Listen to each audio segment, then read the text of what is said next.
which he has. He's not had an issue with the school or the teachers. At least it's just been some students. Um, and he's been doing what he can and everything. We'll hop on Star Rail for a minute. Just do the dailies. We'll just knock out the dailies and then I don't know, maybe some DCGO.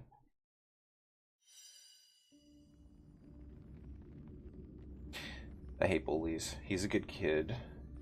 Glad to hear it's getting better, perhaps. Yeah, it's getting there. Things are getting there.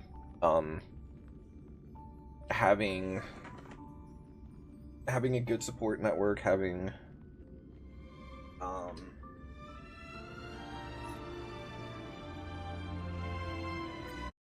damn, that was loud. Yeah, having a good support network, having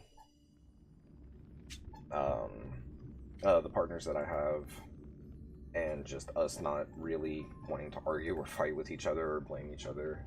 We're all just like, nah, there's been enough of that we've all witnessed. Let's try and heal that generational trauma.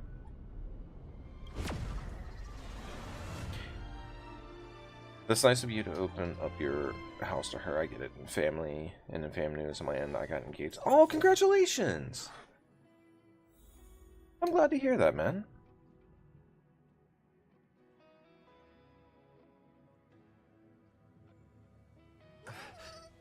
Alright. Claim all, dispatch. Yeah, we're just running through real quick. Just our dailies kind of deal. Gonna use it as my chance to eat and everything. I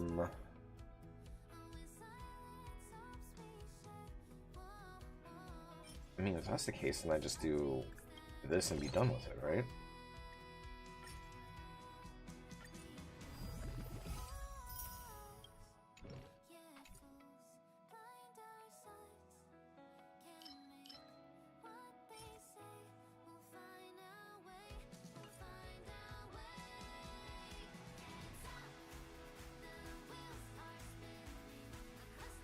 Lying to me.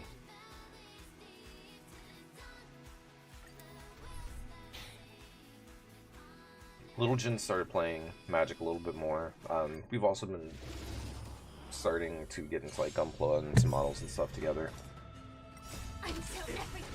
As far as Gun goes, like, I'm at a weird spot with Gun because it's very early on, so it's easy to just be like, well, I guess whatever, and be done with it.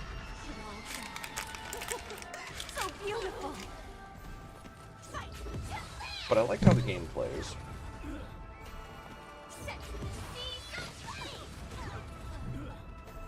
And I know that eventually it'll finally settle, but man, it has been rough.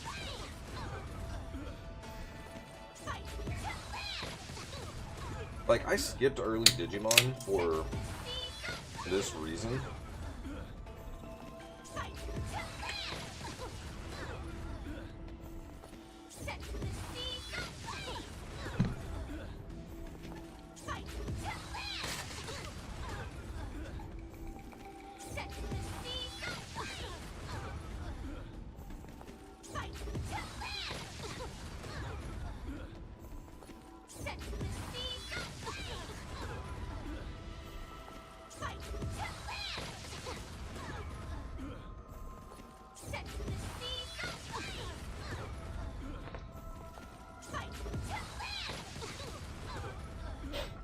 This patch. What the fuck with this one too? They both basically went, hey, we're gonna remind you that Firefly is best girl.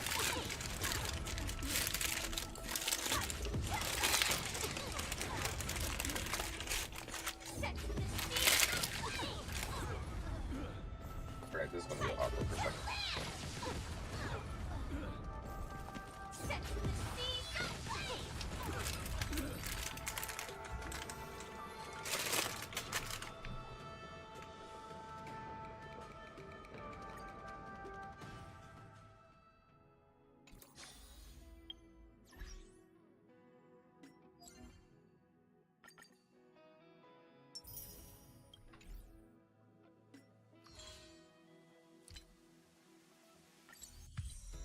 Grab that, grab that, grab that.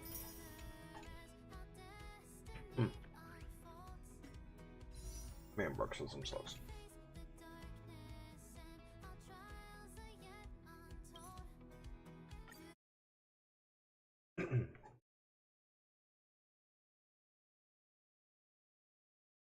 I need to go over to my drive and grab the DCGO stuff.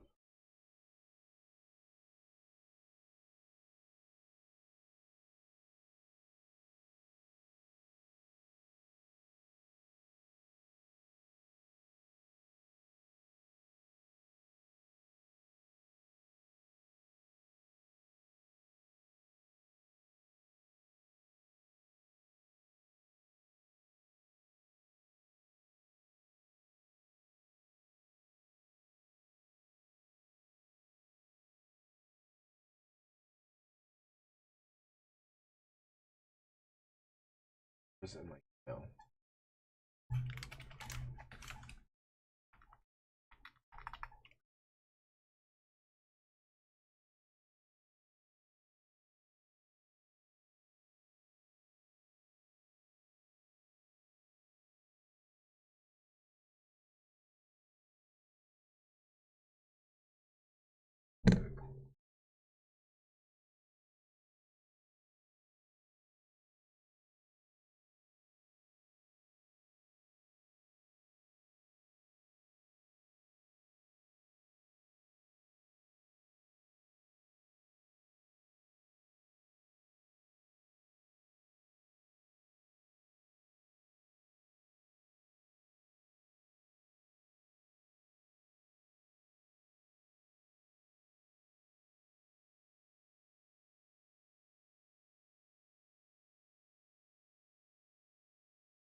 Yep, there it is. I'll go over here, just sip my coffee, and enjoying the vibes here on Christmas Eve.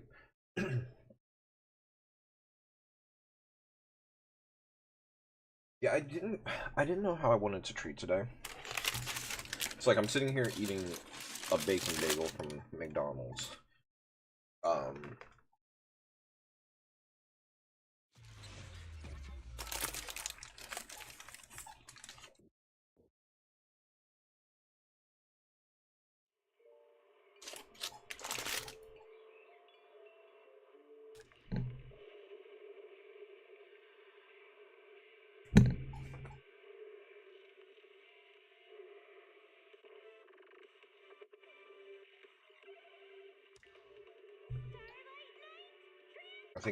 I think the thing I'm looking forward to most is though while I'm thinking about it, because McDonald's did remind me, the Christmas Eve, Christmas Day Chinese food is always the best. But yeah, we're just kind of vibing today. It's just one of those ones where it's like, well, shit, what do we do?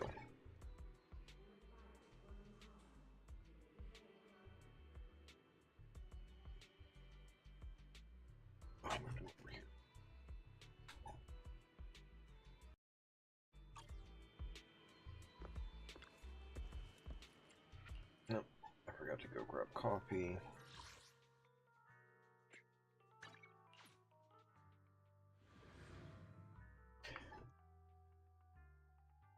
Just an FYI, I'm unable to DCG out at the moment due to issues with my computer. I don't know what's going on with it, but it's super lagging and slowed down since an update or two back. I even tested in the bot fight, and that's rough.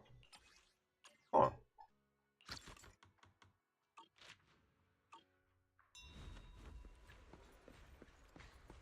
I wonder what would be causing that.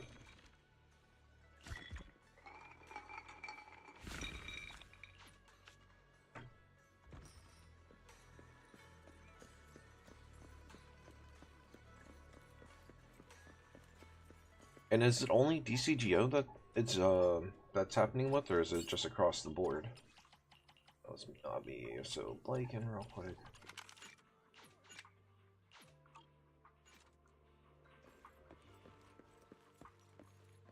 Just DCGO. weird.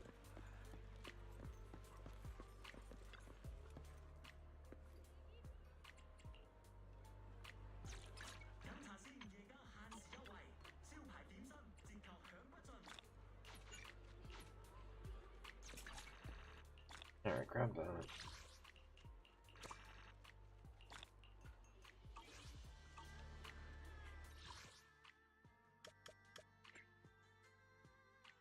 Not that I game a ton on my PC.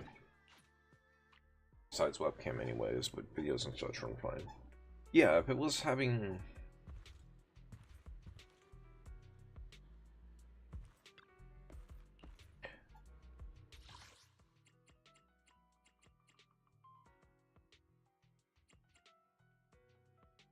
That one is weak.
Like, if memory serves, I can between 5 and 10 count between every action. So not sure if an update just made it too much for my PC to run, or if I somehow screwed up something. But do you think fully deleting it and re-downloading it lost on my deck list and had to rebuild too? I'll fix it, but nope. Yeah, I don't know on that one.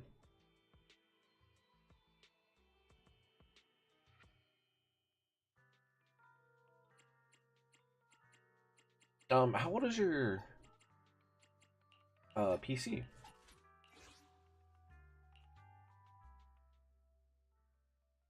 Yeah, that would give me an excuse to clean up my desk a little bit. Old. Ooh. And cheap. Ah. It might be that. Have you tried testing any other games? Stay calm now. Take this. Be gone. HP from Costco. Well, no, I'm not a PC gamer.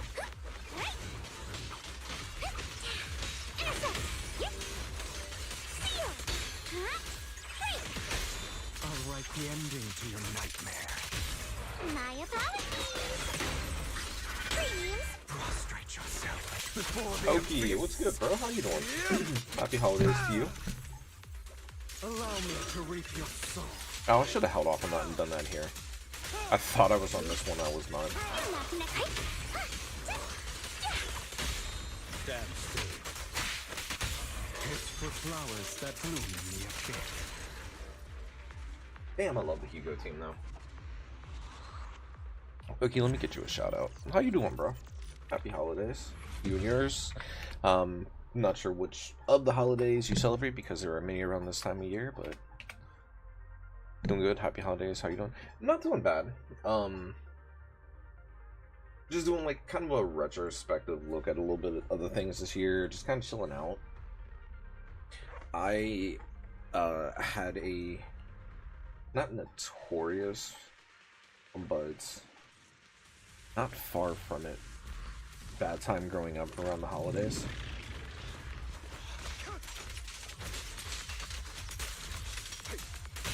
So I always try to make it a point since I started streaming to Are you satisfied with the service? try and be that space for people to Does you for a chat. If you spot an ethereal, shout for help. The truth is a beloved fairy tale. come, chill out, distract, whatever they need for the day. In position.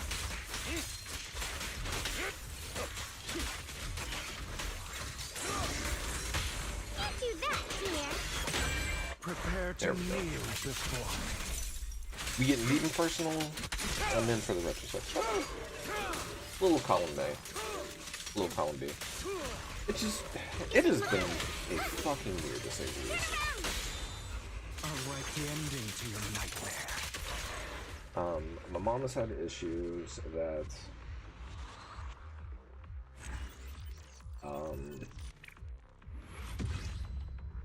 has highlighted that we are going to end up needing a bigger place, so we're trying to get a new home and everything. On top of that, my content and a lot of stuff that I was doing took a hit. Personal life, all of that, just because the position I was working was, it wasn't physically bad, it wasn't mentally bad, but what I was doing for most of the year was a security position, working 12-hour shifts, just sitting in my car. There's almost nothing that ever happened, and it wears on you after a while of doing that. Like, it just mentally beats you.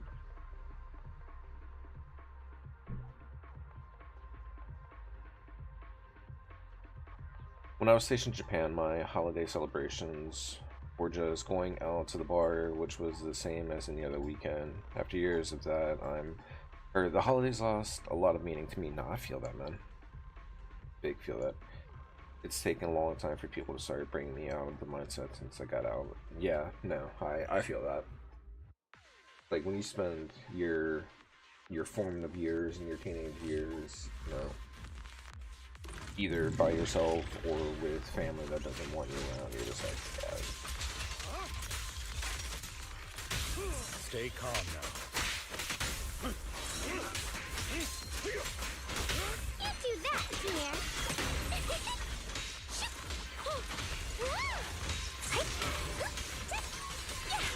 Say no more.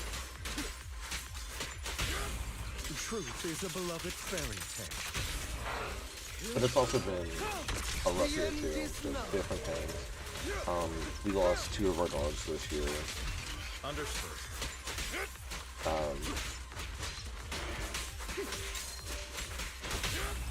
Are you my dog and Scully's dog that we had since 2006. He was an old boy. He was before that. Use it more. 100 points. Down 2 for attack. I'll write the ending to your nightmare. At the end of the day, you gotta do what's best for you and your mental. Well, basically, like, I was working the position was fine, I was helping things out, but like, financially, but it was causing other issues, to say the least. My aunt lives with me, who has dementia, and she, you know, needs to have somebody there with her, and that's difficult when the people that are awake during the day are also needing to do their job.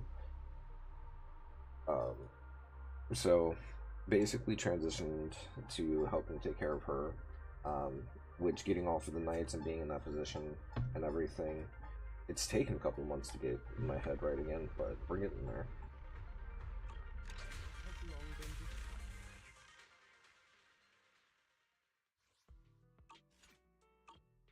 We also did early Christmas last night because we got to go to in-laws and all that shit today. And then the day of,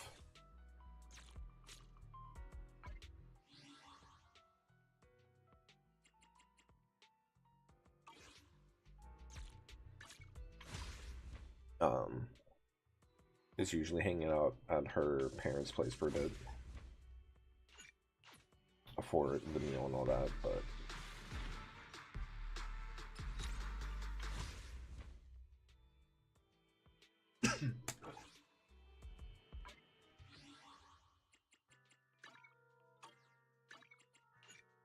there. Yeah, it's been one of those ones that's been a rough year.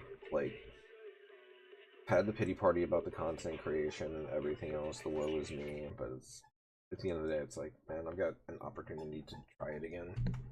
Let's not fuck it up. And also help out with my family, which is the more important part. But as far as the early Christmas goes, that one was fun. Got some nice stuff.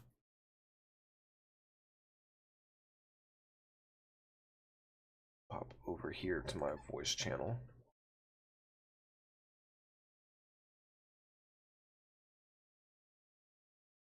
Hey, what's good, man?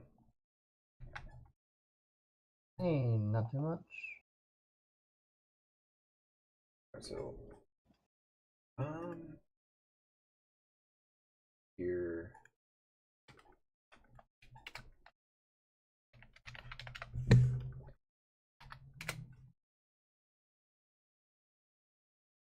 Yeah, not sure what's going on with DCGO, but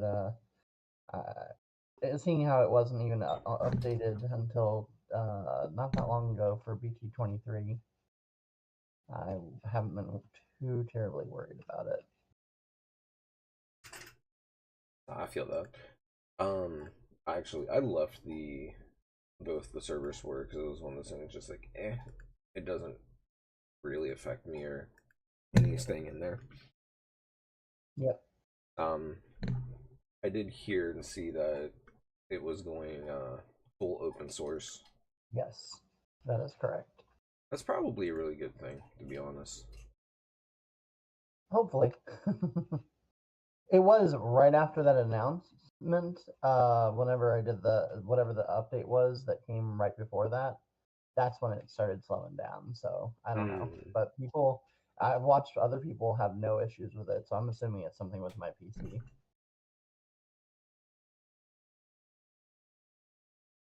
From what it sounds like, probably. It's probably Yeah, just one of those things, just like the PC is fine for like the everyday browsing, watching videos and stuff like that, but for anything like more strenuous, it's gonna hurt. Yeah, I mean, it was basically a gift, so I'm honestly anything I can get out of it, and it still works fine for webcam, so I can still do my tournament runs as well as judging and all that good stuff. So, yeah. Good deal then, still. No reason Yep. to update if you don't need it to. Why did I click that? Right. I'm still judging for Eagle's Nest. Uh, a little less often. We did just pick Thursdays back up, but we stopped it for about 3 months. And occasionally I'll help out on Mondays if they actually hit above like 30 people, but that's every now and then. So they're usually hitting about 20 people or so, maybe 25. Was it just one of those things of just like people losing interest, or just the Um, holidays and just the fact that we're in the hellscape that we're in right now? I mean, Hootie Hellscape, holidays, Financial hellscape. there's been no, yeah, financial hellscape, like world hellscape.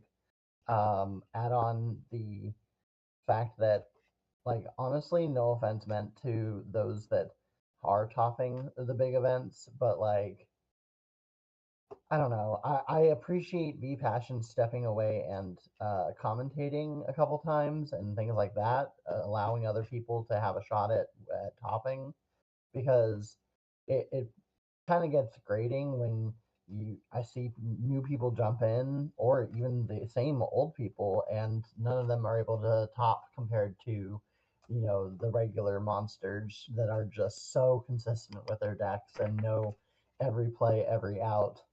So it becomes a little frustrating. It's I know that feeling because Yeah. it's the same feeling that I had with that started cropping up during Magna format Mm-hmm. because of the price of the deck. Yeah. And I was having with Magic a couple of different times. And unfair to other people that I was blaming the fact that, it's just like I'm poor and need to work. But it is a factor. Like when you're in a position, like some of these dudes make content for it, so because they make content for it, they're able to like, hey, this is funding my stuff, and because it's funding my stuff, I don't have to stress as much, and Right. I'm doing like all my homework while I'm making the content and everything else, so I'm just double dipping. Or Mhm. maybe they don't, but they're in a financial bracket where they don't have to stress, and when you don't have to do that, or like, not to say a trust fund kid, but kind of like a trust fund kid, that kid that can be in college and not have to worry about like having to work a part-time job to fund their needs or something like that. Of Somebody that course. can Of really course. sink time in. Yeah, I was sick of being topped all the time. Yeah. Yeah. I don't know. I mean, both as a judge and a player, I still have times where, like, I think I'm okay here because it's you. You're someone I know.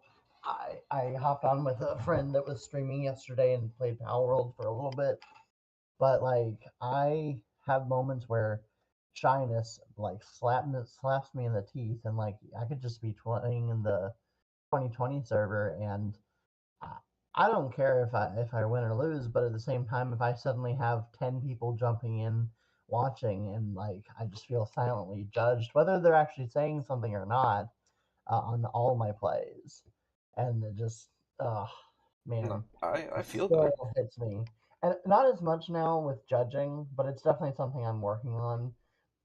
Because even with judging, if there's a stream going on, I don't like to watch that as well, that same table, because I feel like the streamer, not the streamer, but all of the people in chat with the streamer tend to be able to micro pick anything that and it's not to say we're, got to be perfect, got to catch every little thing, but like I know that judge that was the streamer judge for the EU Nats. I Oh, it know is that they not. will. It is not the judge's fault. Like, No, yes, not at it. all. Yes and no. There's a lot Could of the things judge have going caught on. it? Yes, Of but at the course, same time, like looking at that, like, here's the that thing. was a Like, long I goddamn hadn't day, I hadn't watched and that that was at the stream. end. I had just Yeah. heard about what happened. Yeah. Or the video was popping up. I went and watched the video, Hmm. and I caught it. But it's It took me three because times to be able to catch it. I hung out with a bunch of And I'm not. magicians way back in the day Right. and everything. So I Right. learned like the subtle hand movements that come with card tricks and flourishes and stuff like that. I might not be able to do them, but that doesn't mean I can't recognize them. Right. So that's just me as one person watching a specific scene and going, "Oh yeah, it's right there." Yeah. Versus a person who's, having Yeah. to make judge calls for an event of that size with that many people watching, lights. It's been a long weekend. He's human. He's gonna make Yeah. mistakes. No, 100%. And I understand his mentality, but I'm sure that he was like ready to throw in the towel over that. And I that would be my nightmare. Because and like again, we're human. At least I'm pretty sure most of us are. um, so mistakes can, in fact, likely will happen. But like getting the worst side of humanity.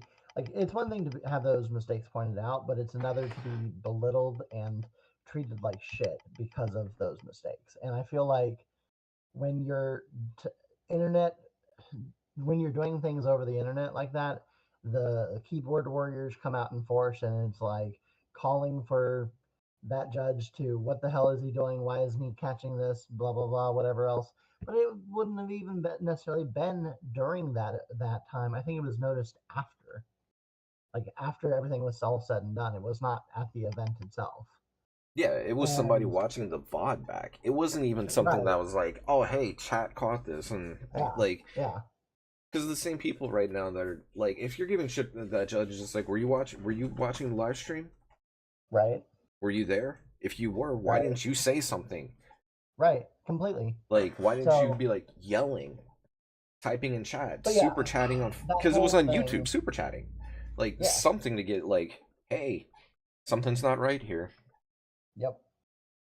But yeah, that whole thing is just I don't know, left a very sour taste in my mouth about things as well. But I'm just trying to enjoy the IP, enjoy the gameplay, and whatnot where I can, because they haven't even given us that much in terms of options for higher level events. We've had store championships. We've had Evo Cups, which kind of have a thing, but they're not really all honestly all that great. And like, if you don't have any of those near you, then you're just kind of SOL. So the next biggest thing would be Eagles Nests events weekly, and like I can kind of sink my teeth into those and make sure that I try and make sure that things run smoothly there. But yeah, so Well, other than that, in locals, yeah, it's like Cypher just said too, in chat. People are always willing to chime in when no one can physically clap them back. right, completely. And I said the same thing yesterday. Um, I was chilling out in Sethas's stream. Cypher was over because he's part of the family, and we Mhm. were doing the family holiday um yesterday, and it was just people are really willing to say whatever they want when they don't have to, you know when there's not the threat of getting punched in the face. People are a lot more Right, brave. right. No, most definitely. And I don't know. It definitely. I mean, the whole reason I signed up to become a judge was because I had a very negative experience with a local store back in way back in BT. I think it was BT5. Was that Lord the first iteration of Lord Nightmon? I think that's right. I wasn't playing. I didn't start playing until right before BT10, but I was when I started playing and just listening and watching people talk. Uh, yes, BT5 was that So, first like tier 0. Oh my god, this mhm. sucks so much. Yeah. Um, So I played Lord Knight, and in the finals of a store championship, the precursor to store regionals. Um, Same sort of concept. We got it, but man, it was a fight against Millith Loop of all things.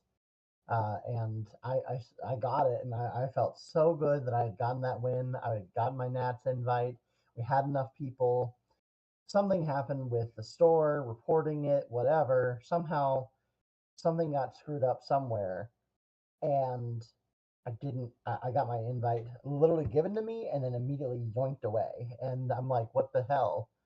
This is absolutely unacceptable. For And hit fucking me what? right because the store screwed up something in their paperwork.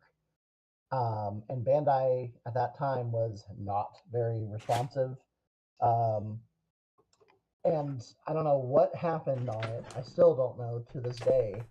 But I said never again. I'm not letting if I have any involvement in a bigger event, and I don't want to allow anybody else to go through what I went through, anything like that. So you know, that's what's pushed me to be as good of a judge as possible. I get that entirely. So, yep. But on to happier thoughts. You want to see the new Sequoia stuff? Yeah, I actually just pulled it up on CGO. That way, I have a hard time. Oh, it is up on there. Okay. Yeah, I I have, didn't realize they or not updated it. DCGO, Digimon Dev. I have a Okay. hard time when I'm looking at like when I'm discussing a deck or something like that with somebody, and I'm looking at like over a webcam. It's Sure. harder for me to visualize it and figure out what it's supposed to do. Yeah. Versus when I can just like I can absolutely listen to what somebody is telling me about a deck that, especially when they know it better than I do, and Mhm. process and retain that information. But I need to be physically looking at the card. Sure. No, I get that completely. So we are on 4 of the Vixie. The new Vixie is absolutely insane. It literally replaces green plugin. It's absolutely disgusting. It is your turn once per turn when you use an option card with the Onmyo Jutsu or plugin trait. Trait specifically, not name. Trait. This Digimon may Digivolve into a Digimon card with Cubimon, Talmon, or Sequoiamon in its name in the hand with a Digivolution cost reduced by 3. So we'll come back to Alright, there we that go. here in a minute. Then rookies. I am on 4 of the old EX2 Renamon because it's the best one to put in the back. I am on 4 of the BT17 Searcher Renamon. Is your best searcher. Even though this one searches 4, this one grabs your full line except for Rena's and Rika's. This one grabs the full line except for Rena's, along with Rika or 2 or higher cost options. And then Inheritable gives sec -1 when an option with 2 cost or more is used, but that one's What were those less Renas again? necessary. EX2 Renamon That makes sense. and The old the searcher one. BT17. That's just the alt target for it, but I have the regular around here. There's the regular. Oh, I was fixing some of my DCGO assets and everything too when you started talking, so it's just like, all right, let me get Yeah. all this stuff. So you're playing. Are you playing? Full, Or you said BT17 and the EX2. EX2. So it's 4 of those and 4 of those. Um, and then we only do. Where is the other one? We only do one currently, at least in my list, of the new starter deck Rena. Um, it's fine, but you don't need more than 1 or 2 of it. This is the one that they actually gave us a fancy art for. Oh, Uh, and it's got the the wind chase. moving. I could see Yeah, so like it's good the as a 1 or 2 of. It does have an inheritable barrier, and then when moving and on play, trash a card in your hand to get back one of your newer options, the plug-in trait or Onmyo Jutsu from trash. So it's fine, but it's a 1 of currently. I see some people run it as a 2 of, but 1 or 2. I don't think you would need more than that. No, I don't disagree A- with that. I'm trying to figure and out why then exactly I put in Rena and got Spider Shooter on .dev. um, I have no .dev gets drunk sometimes. I don't know what to tell you on that one. And then we're only on 2 different Cubimons. I want to say it is 3 of the BT19 Cubimon and 4 currently of the new starter deck Cubimon. The BT19 lets you, if you have 1 or fewer tamers, play out a Rika from your hand without paying the cost. And then inheritable, when you use a 2 cost or higher option, minus 2000 DP on something. The new Cubimon is insane. Again, when moving and when digivolving. Look at the top 3, grab anything in the line, including a Rika or a Onmyo Jutsu or a plug-in trait. Um, it can grab any 1 card, just 1, from the entire deck. I think the only thing it can't currently grab is I have 1 secret spice and 4 trainings. Those are the only cards it cannot grab. So 5 cards out of a 50 card deck it cannot touch. That's not bad. And It's you're not really playing not. any of the X ones? No. Nope. For Renas, Yeah, we only have we don't. So you would swap this out for the X if you wanted to, but that I makes think sense. that this Rena, because it has the when moving and on play, I think it makes better sense. I just don't think we need the X anymore. And if you do, it's literally just a 1-to-1 swap. In That is terms good to know though. Like when I was playing Renamon and Mhm. Sequoiamon and all that, and then like the mild updates, I haven't touched it since the BT10 support and everything. Mhm. Um, it's just like, man, like I really liked the effect on the Cubimon from BT10, but not having that inheritable really, really sucks. So having the precon to replace that. Oh yeah, no, it's really nice. Honestly, I've been very very happy with what the deck is doing currently. That where's that? Oh, the double dips actually. I just realized that because Oh, I couldn't remember what the EX2 QB does. So yeah, the yeah, it's precon not the precon. horrible. Well, no, what I mean is the precon Cubimon basically takes what the two did and just combines it kind of deal Yes, because you can get you know multiple things. It's a right. better version of the EX2, I guess is Yeah, the thing. Like you don't necessarily have the card draw or the recursion option, yeah, but getting barrier and it being a wind moving effect. right. So, and with 4 of these and 1 of these, you're almost always going to end up with barrier in the stack. You generally don't end up needing it, but we'll go back into that later. I am currently on 5 copies of Talmon total. I am running 1 of the BT17. I see people on as many as 2 of this, but it's another barrier option for when swinging. But then, based off the Vixie, you may not even be on that for long. And then when digivolving, use a 2 costs or use an option reduced by 2 that's yellow or plug-in in its name. So that's not too bad. And then you have your when attacking, use the same thing pretty much. If you have Sequoia in name, use an option card yellow or plug-in reduced by 2. So uh, it's fine. It's good as a 1 of, but the new star is honestly this Talmon is for the new starter deck is insane. Oh, did I get the It is count? I think I got the count ratio wrong. Yeah. So it's 1 of the Tau and 4 of the new Tau. Okay, yeah, I got the ratio flipped. Yeah. There we go. Um, the new Tau is absolutely correct. On play when digivolving until your opponent's turn ends, one of their Digimon can't activate when Digivolving effects and gets minus 3000 DP. Blanket turn off Digivolving effects is pretty great.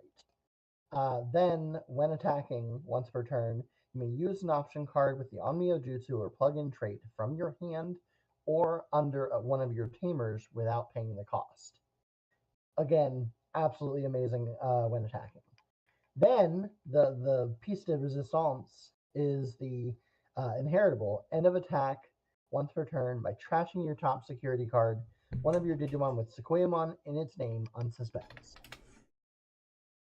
It is insane. You're not wrong. Like, I know the deck is better, but I remember playing it, instead of playing it as a control deck, I was playing it as a mid-range tempo deck with, high speed and jamming plugin to just get a bunch of swing, swing made mode, trigger plugins to get jamming, get security attacks, get those checks, go into Sakuya, unsuspend, do the thing, or like check again. It's just like having another way to unsuspend to actually close out the game back then would have been nice. Yes. So we had Valderarm Turbo and all that other nonsense before Sequoia got hit on the ban list, right? Right. This I will show you a way that this can do it without even needing that. It is pretty damn nutty. There's one card I forgot to grab out of here. That one. So next we have the star herself. We have all the different Sequoias. We have one of this. We have Which one is three that? The one that you can only play one of? Yeah. Yep. 3 of the Sequoia Ace, 2 of the Maid Mode, and 2 of the X. Is that the new Maid mode? Yes. New Maid Mode is insane as well. New X, the new copy of X is so shiny and blingy that like I have to like pick it up to read it because it's so damn shiny. Here, hold it up so you're able to see it slightly better. Oh, did they reprint it in there, or is that? They did. No, this is a reprint. Oh, nice. All this stuff besides the alt art here, and this Sequoia was not in the starter deck, and the alt art here. Everything else is literally straight from the deck. So it's like it's like the rest of the advanced decks have been. Like for the most part, It's been those so solid. the Beelzemon one definitely. I think what did you need? Like just when that came out, X Antibody wasn't out yet. It was getting ready to come out. And I think it was like a week or two before it was actually coming out, but for that time span, even with just how it was like, yeah, no, this is pretty solid. You just get 2 of them, smash it together, and you were good to go. I don't think you needed anything. No, the same way. I've got a couple techs, specifically the BT19 Sequoia as a one of because it wasn't in there, but I chose it originally. The decks come with two copies of the Sequoia Ace. You just grab the 2 copies of the deck, and you've got your full 4. This could honestly be a 4th Sequoia Ace, but I like the extra draw too. I'm sorry, how many Sequoia Aces are you? Is it 3? 3. 3. Okay, my count was off. So it's 3, 2, 2, 1. Yep, 3, 2, 2, 1. But this one could easily become a 4th Sequoia Ace. I'm actually considering cutting Maid Mode down by 1 again for the 4th Sequoia Ace. Maid Mode's really good, but once you look at the combo, you'll realize that honestly, I don't know that I need her at 2. She's fine. She comes up here and there, and she does some nasty things against various different decks. So that's why I think you probably do still keep her at 2. But let's talk on the Ace for a minute. The Ace says hand counter blast Digivolve, of course. Digivolves for 1 over Sequoia Maid Mode. That's the only reason I'm still considering keeping her at 2, because this is an Ace threat as well as all 5 of these. So you have 7 targets that can ace into Sequoia Ace. And then she has Alliance. And then on play, when Digivolving, when attacking, once per turn, you can play a Pipe Box token which we have these beautiful tokens that they gave us with the deck. They give you one of each. So that's why I think buying two is perfect. And they're absolutely gorgeous. I might have to talk to somebody. I don't know if you're familiar with that Jace kid at all. He does he does playmats and No. sleeves and stuff like Yeah. that. A lot of his Yeah. stuff has been popping up at like people's locals, regionals, nationals, things like that, even without him doing anything. Um, Yep. he's part of my locals. He's a friend. He's the Oh, one that nice. actually does my emotes. Very And cool. actually, hold on. I'll pull it up. I'll post it. I'll post it in the chat here. Perfect. I haven't gotten it made yet. I still need to. But he designed my playmat.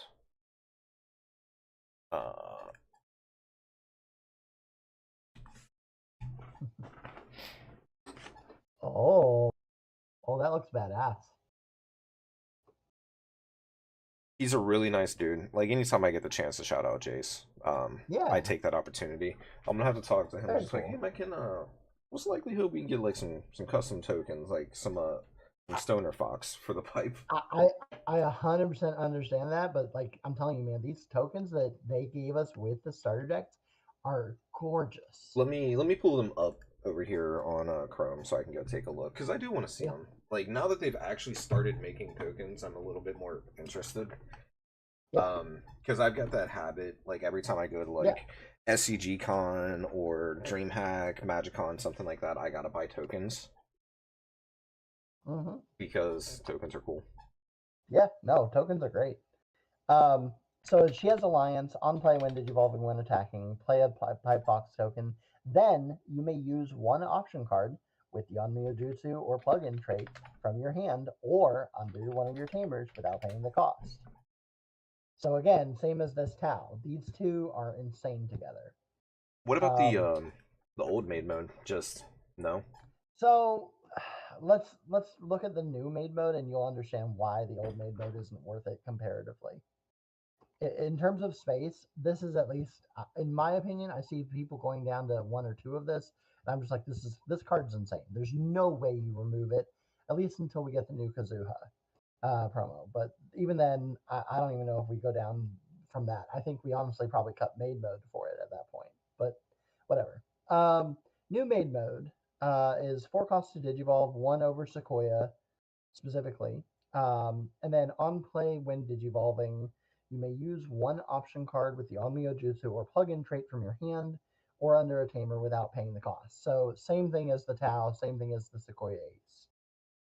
Then all turns once per turn, all turns once per turn, when you use option cards or your security stack is removed from by placing one of your opponent's Digimon with the lowest DP as the bottom security card, trash their top. Okay. How does old maid mode stand up to that? It doesn't nearly, in my opinion. I was just mostly thinking the when attacking effect. It's And fine, it's because but I've legitimately not seen the deck in action or anything yet. yeah, of Um, course. so it's just like I'm thinking about it. It's just like the old main mode when you win attack, you get to do the thing. Um, stack your security a little bit. Yeah, I get it. The Then I problem think is everyone. like if legitimately so hear me out. I think if the old maid mode was a play cost of 6 or less on the yellow option, I think you just do one of each at that point. Sure, I can see that. I can see that definitely. All right, but let's go But see these tokens. I don't know. Loki, how you doing, man? Hey Loki, hiding Look, in here. All We're right, but yeah, yeah. You going were over. talking about the deck, man. My bad. No, you're good. Um, just going over the pieces with you. I think most people that have played Sequoia know Sequoia X, but we'll go over it real quick. It's Digivolve is over a it's four over a level 5 or 1 over a Digimon level 6 with Sequoiamon in name without the X antibody trait. Ooh, And those then, are nice. Damn. I told you, man. And then when digivolving, if Sequoiamon or Xani is in the sources, play the Rush token. Use Uka no Mitama tokens, 9k Rush body. And then your turn, once per turn, when one of your Digimon attacks, you may use one single color option card with a use cost of 5 or less from your hand without paying the cost. If this effect used, one of your Digimon unsuspends. Card is perfect. No notes needed for it. It's fantastic. Ah, that's pretty nice. Do you run any protoforms for that, No, or we don't need to. okay? I figured Because as much, but it was worth the think about ask. it. I have 4 copies of Sequoia, and like I said, I'm considering cutting a maid mode to add in the 4th copy of Ace. So that would be 5 copies of Sequoia over 2. But when I show you the combo in a minute, you're gonna be like, oh, never mind. We'll do the tamers real quick. I think I am currently on 3 of the old 3-cost BT19 Rika and 2 of the new uh, starter deck Rika. I'm running out of dice. Let's see. There we go. I'll use Good my old Mirai. I first mean dice. Rika. No, other way. The old Rika, it's just search, grab anything in the deck. You said Literally the whole line. BT19. How many? 3? 3, yeah. Okay. I see people go up to as many as 4. I see people cut it down to as few as 2. Somewhere between 2 and 4 is pretty. It's your choice. I think that 3 is perfect for it. When you use an option cost of 2 or more, by suspending the tamer, gain a memory, and then on play, search top 3, add anything in the line besides other Rikas. So you get a plugin card with plugin in its name, and a Rena, QB, Tau, or Sequoia. Pretty great. That's pretty good. The new Rika is actually really good, and I really want to find a spot for a 3rd copy of her. But there are definitely games where she can be a brick if you have too many in hand. So I think that 5 to 6 is about right. I see a lot of people on 4-2. I see people doing 3-3, other stuff. I made room for some other techs like the old BT19 one. So, you know, that is what it is. 4 costs, starting your main phase and on play. By placing an option card with Onmyo Jutsu or plug-in trait from your hand under this tamer, draw 1, gain 1. If you have this tamer out and one of your plugins are on Onmyo Jutsu trait cards, you will never get choked to 1. Not being truly choked to 1 anyways. And then your turn. This is the weird wording on the effect. I think that's the little joke and everything. That's the thing that was hitting me of late with the game. It's just like, what's the point of the memory system if we're just gonna ignore it? Yeah, I definitely understand that. I'm looking at you, But Jessmon. whoa, man, there's so many decks that are cheating the memory system so much nowadays. So I get it. But you're not Uh, playing the you're not even playing like one of the mem setter. Not currently. Okay. I've thought about it, but the problem is that it plays plugin in name is the only one that it uses. And And while we do not have, enough plugins for it to be viable. so you'll see when we get to our option count.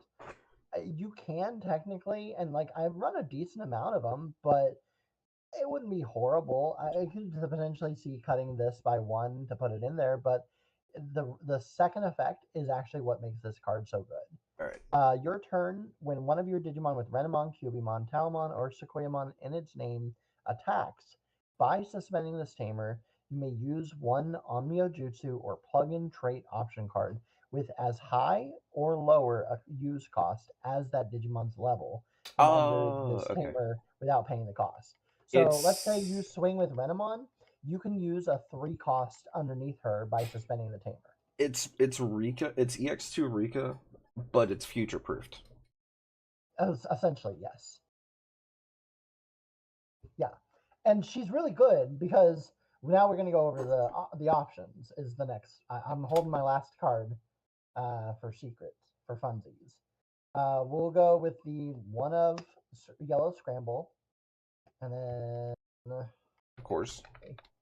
uh, 4 trainings because trainings are still really solid. I've seen, and I've even been the one to consider playing lower counts of trainings. I see some people doing mem boosts. I don't like the mem boosts because if you count up everything here, I play 21 cards that are not grabbable off mem boost. 20 if you count the mem boost itself as not one of the cards. So I'm not a big fan of mem boosts in here. I think trainings make more sense because they're digging less deep, but you still have things that you can potentially not hit, which is the next 2 cards, which is going Oh, to that's what it be was. I was gonna say, like, in regards to like the trainings, because I was thinking about it when you were talking about Talmon. Like the worst case with the BT-17 Talmon is you evo into it and you miss. The second worst case is you evo into it and you play a training for free. yeah, So no, I mean that's 100%, yeah. Okay. yes, So we're on one of of one the scramble. one scramble, 4 trainings, and then one of the new offense plugin. Nope, I just haven't got the die out for it yet. Oh, okay, my bad. I'm on 2 of the new offense plugin B. Offense plugin B, while you and all the plugins say this, while you have a tamer, you can ignore this card's color requirement. And then security, delete one of your opponent's Digimon with the lowest DP, then add this to hand. So it's a bomb. We like bombs. Bombs are good. Then main, you may link this card to one of your Digimon without paying the cost. Then delete one of your opponent's Digimon with as much or less DP as one of your Digimon. So when you link this, I'm still relatively new to apps, but when you link this, so let's say we swing Sequoia Ace, use the option. Well, we're 11 base, but linking it gives us plus 2,000 all turns. So Um, now we're 13,000. the way that I think of it with the the link, the app stuff, and the options like this, because there's some more coming in the future, is Mhm. I can't remember how familiar you are with magic, but an Mhm. enchantment, just an aura enchantment. Yeah, no, 100%. And I really like what Digimon has done with linking, using it for the plugins. I thought that was really, really smart. And I wasn't a big believer in linking before, but this deck has made me appreciate and respect linking far more than apps themselves have. And then while it's linked, the link effect is end of your turn, once per turn, this Digimon may attack. So it's not bad. I see some people going up. I don't think you ever need more than 2 of these. I think 2 is perfect. The next one, however, is insanely cracked, and that is High Speed Plug-in H. It is my favorite one of these, and it is a full 4 of. It's I 3 forgot costs. to. I put It's in chat blue. the stuff that I got for the holidays. It was just reminding me because they've been sitting here in front of me. Because I'm the one that takes care of stockings. The stocking stuffer for me was 2 Nice. Cyber Edens and pulled Yeah. a Dullahan and a Hootie. Hell yeah, man. So Those are I'm good not playing hits. Hootie, so it's just trade bait. Yeah, there you go. Um, Fuck that card. High speed plug-in H. While you have the tamer, you can ignore the color requirements. Out of security, until your turn ends, one of your opponent's Digimon or tamers can't suspend. Then add this card to hand. It's done. Okay, no, that It's makes really sense. good. Run the full 4 Main, of, because if it gets hit yeah, in security, like if it yeah, gets hit, if it actually gets hit in security, yes. because all the security trashing and everything that's But it also the main effect is you may link this card to one of your Digimon without paying the cost. Then one of your opponent's Digimon or tamers can't suspend until their turn ends. So it's more stun. yeah, I like it. It's really good. And then you can link all of these for 2 as well. just straight link them instead of playing them. So you have that option to do as well. But then the high speed plugin also gives jamming as the link effect. So you're never worried about your ace dying. It's so solid. Oh man, why couldn't the main for the defensive plugin also be de-digivolve? So yeah, I'm not running the defense plugin I was looking currently, at it, and it was just but like, oh, it is blocker. very solid Oh, as well. reboot. Oh, the security Yes, effect is really good. yes, it is Cypher, thank you de-digivolve. for that. Yes. We had a bot. Uh, oh no. But it, I actually tried it. It was fine, but if you run it, I don't think you run it as more than a one of. So if you're not a full believer in needing 4 high-speed plug-in H, you could cut one of those for the black one. But I personally don't think you need it. I'd rather just kill my opponent rather than sit there and try and block. And I already have blockers in the form of Pipe Fox token. Nah, absolutely. So the next card is the reason this deck is so damn insane, and it is Amethyst Mandala. This card is absolutely like a menace. Um, I play a full 4 because anything less than 4 is asking for punishment because it is so dumb, so cracked. It is a 6 cost, so it means that you can't use it off of some of your other effects like the Sequoiamon BT19 can't use it, which I'm okay with. The Sequoia X can't use it as well. Again, I'm okay with both of those not being able to. That's why they're on lower numbers. That should be over there. There we go. I was like, what? I don't run 3 of the limited card. I swear I'm not cheating over here. um, so this has a lot of attacks and a lot of different effects. When effects trash this card from the security stack, activated security effect.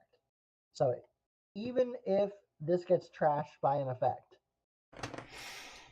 it gets to do its security thing. That's already really solid. Oh, While it's absolutely. in security, it has an effect all turns when any of your Digimon with Renamon, Cubimon, Talmon, or Sequoiamon in their name would leave the battle area. Would being that means that it interrupts and goes first.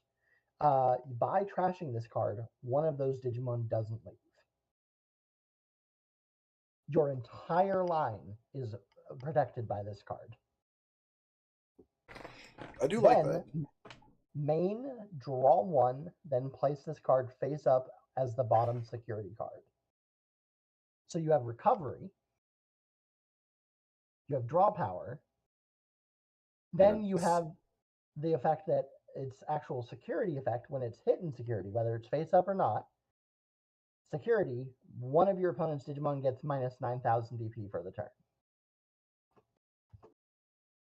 If you have, let me find another one. There they are. If you have 2 of these bad boys in security and they go to remove one of your stacks, you can choose to trash both of them to double protect it and give something minus 18. Card is insane. No, it absolutely is. It That is the reason that we get away with so much shenanigans in this deck.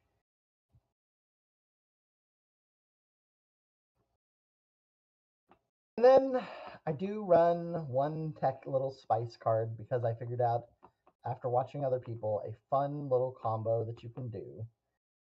And that is I don't know how much you've been paying attention to it, but Nia Boots from the yep, the puppet level yep, 7. the level 7, yep, because it can overclock puppet trait, but if you read overclock, it can It's pop the token. trait or a token. Yep. Hey, what do we have that generates tokens?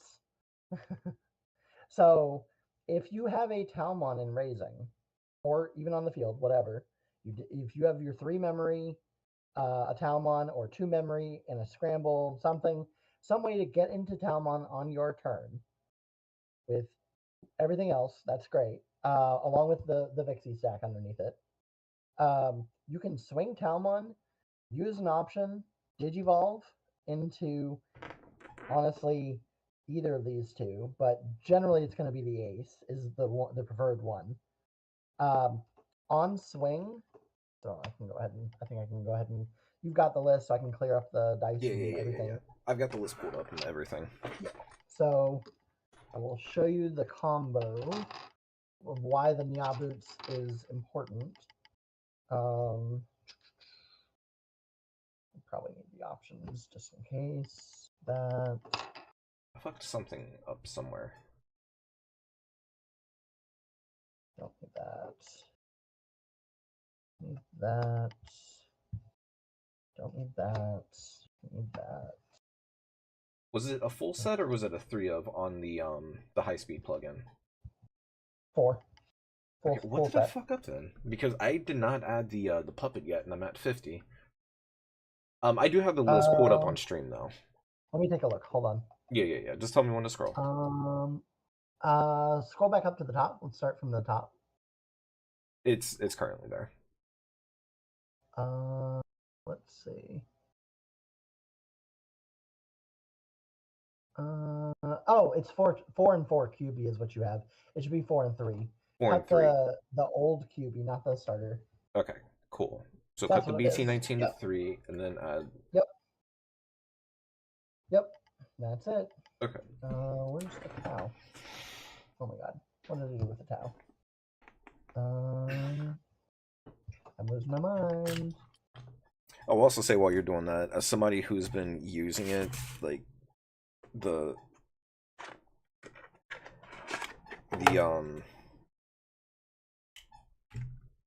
Gil engine really, like, I don't know how prevalent it is at the current moment, the current meta and everything else, but man, that thing is, I would still say hit it anyways, having played it. Most likely, yeah. Like, when I can just sit down and play Belfmon, and I'm playing it either like, hey, either I'm going to end up getting into a position where my hand is low and I'm just nuking your board, or I'm just going to do the Guilmon into Cerberusmon things and just win that way through attrition by throwing this one little asshole into your security over and over and over again. Right. Okay.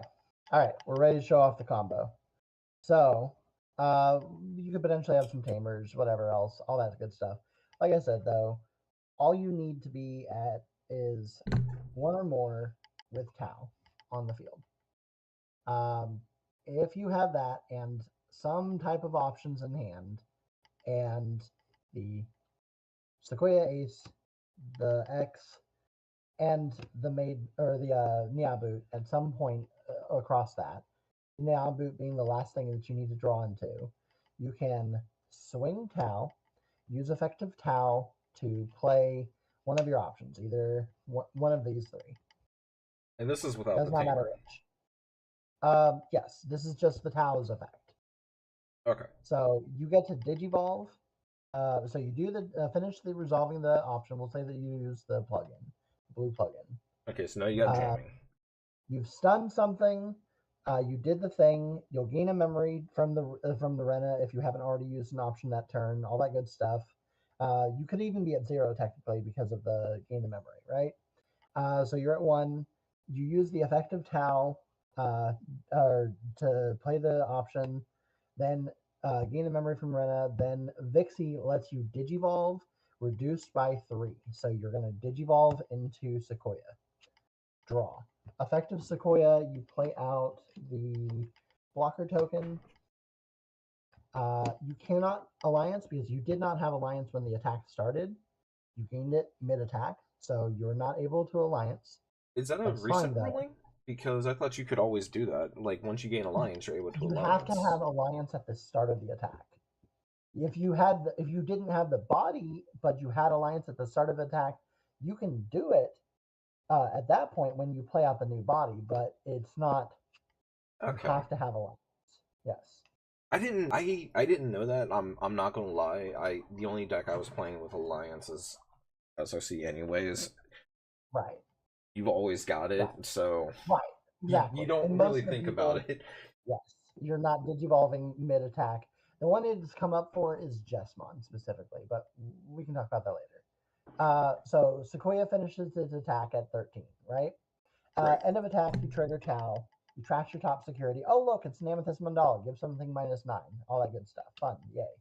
Um, then from there, you get to unsuspend because you trashed. Now you go swing again.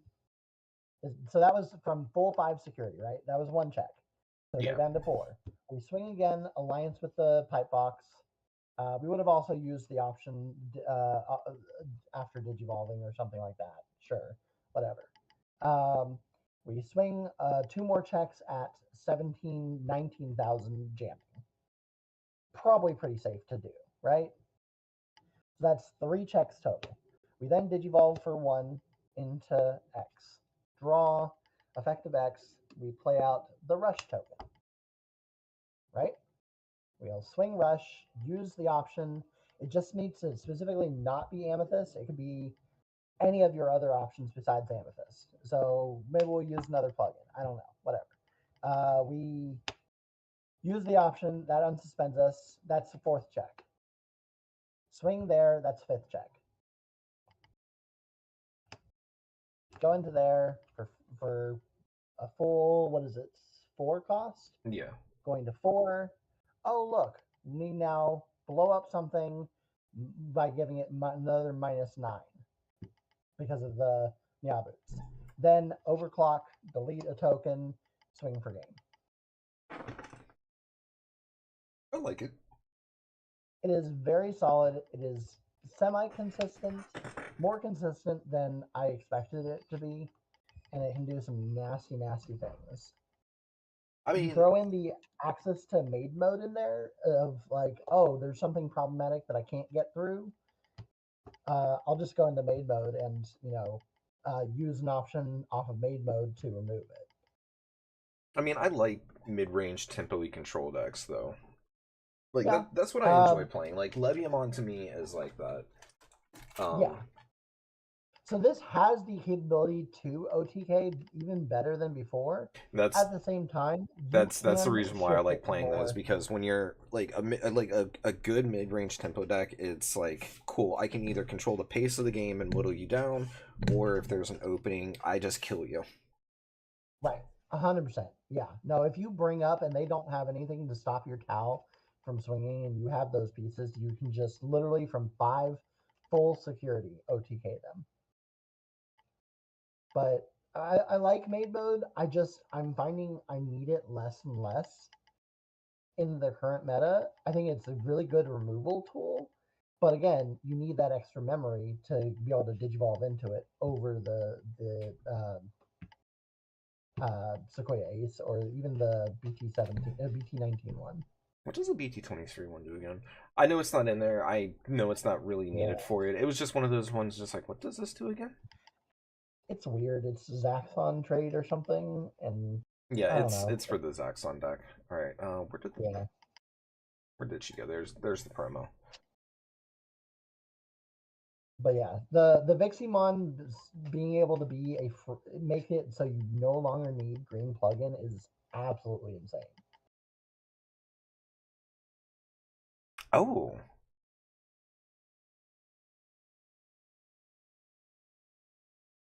so yeah, that just straight up replaces. Yeah. And the only thing is, you can't. Everyone's like, oh well, what if I just use the old plugins? The old plugins don't have the plugin trait, so all your new stuff is looking for the plugin trait. Yeah. So you would have to lean a lot more harder on the old stuff if you were doing that. And at that point, what's the purpose of the new stuff?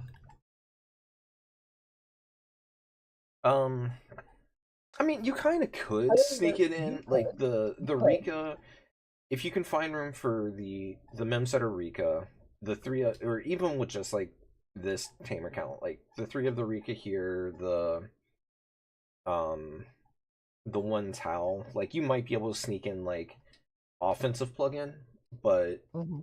as like a one of. That Yeah, would I be can see like, it. I could see cutting exactly one physical training for one offensive plugin, and that being it, just for that like extra I don't hate security it. check. Yeah, I don't hate it. Yeah, there's definitely room. But I don't know, man. I've been really liking this build at where it's at right now. No, I like how I it saw looks. somebody try the Nia boots, and I was like, oh, we don't even need ruin mode if we could just kill them. Like, I see a lot of lists are still running ruin mode, but like Nia boots is way better in some ways because you get to just give up to -9 or more, depending on how many tokens you have and other bodies. And like generally, you're winning at that point anyways. But like, I don't know. I liked a little bit of what Puppets was doing, but I've never felt like I was having good success with Puppets. So being able to steal their level 7 for my own use in a different deck, I don't hate it.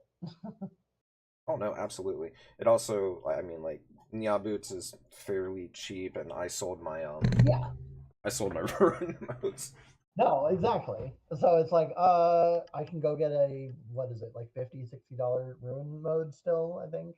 Maybe they might have dropped a little, but or I can play Nia Boots, which the regular art is like $1. I'm pretty I sure. do need to do some checking, real quick.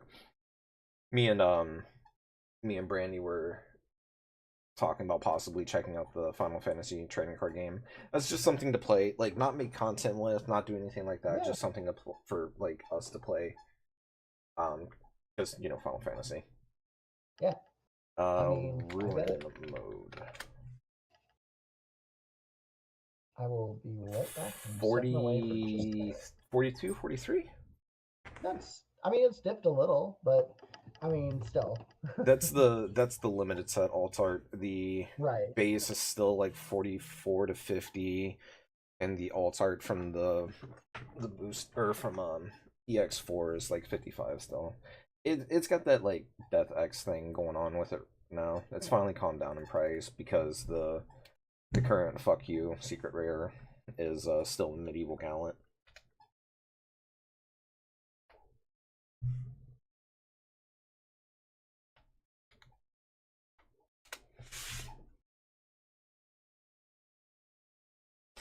Which the only thing that's calmed down with me, it went, oh that fucker, it went up.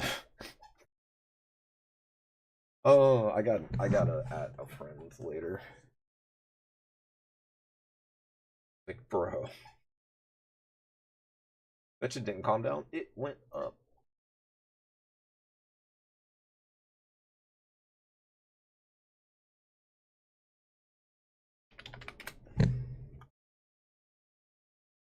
Okay, yeah.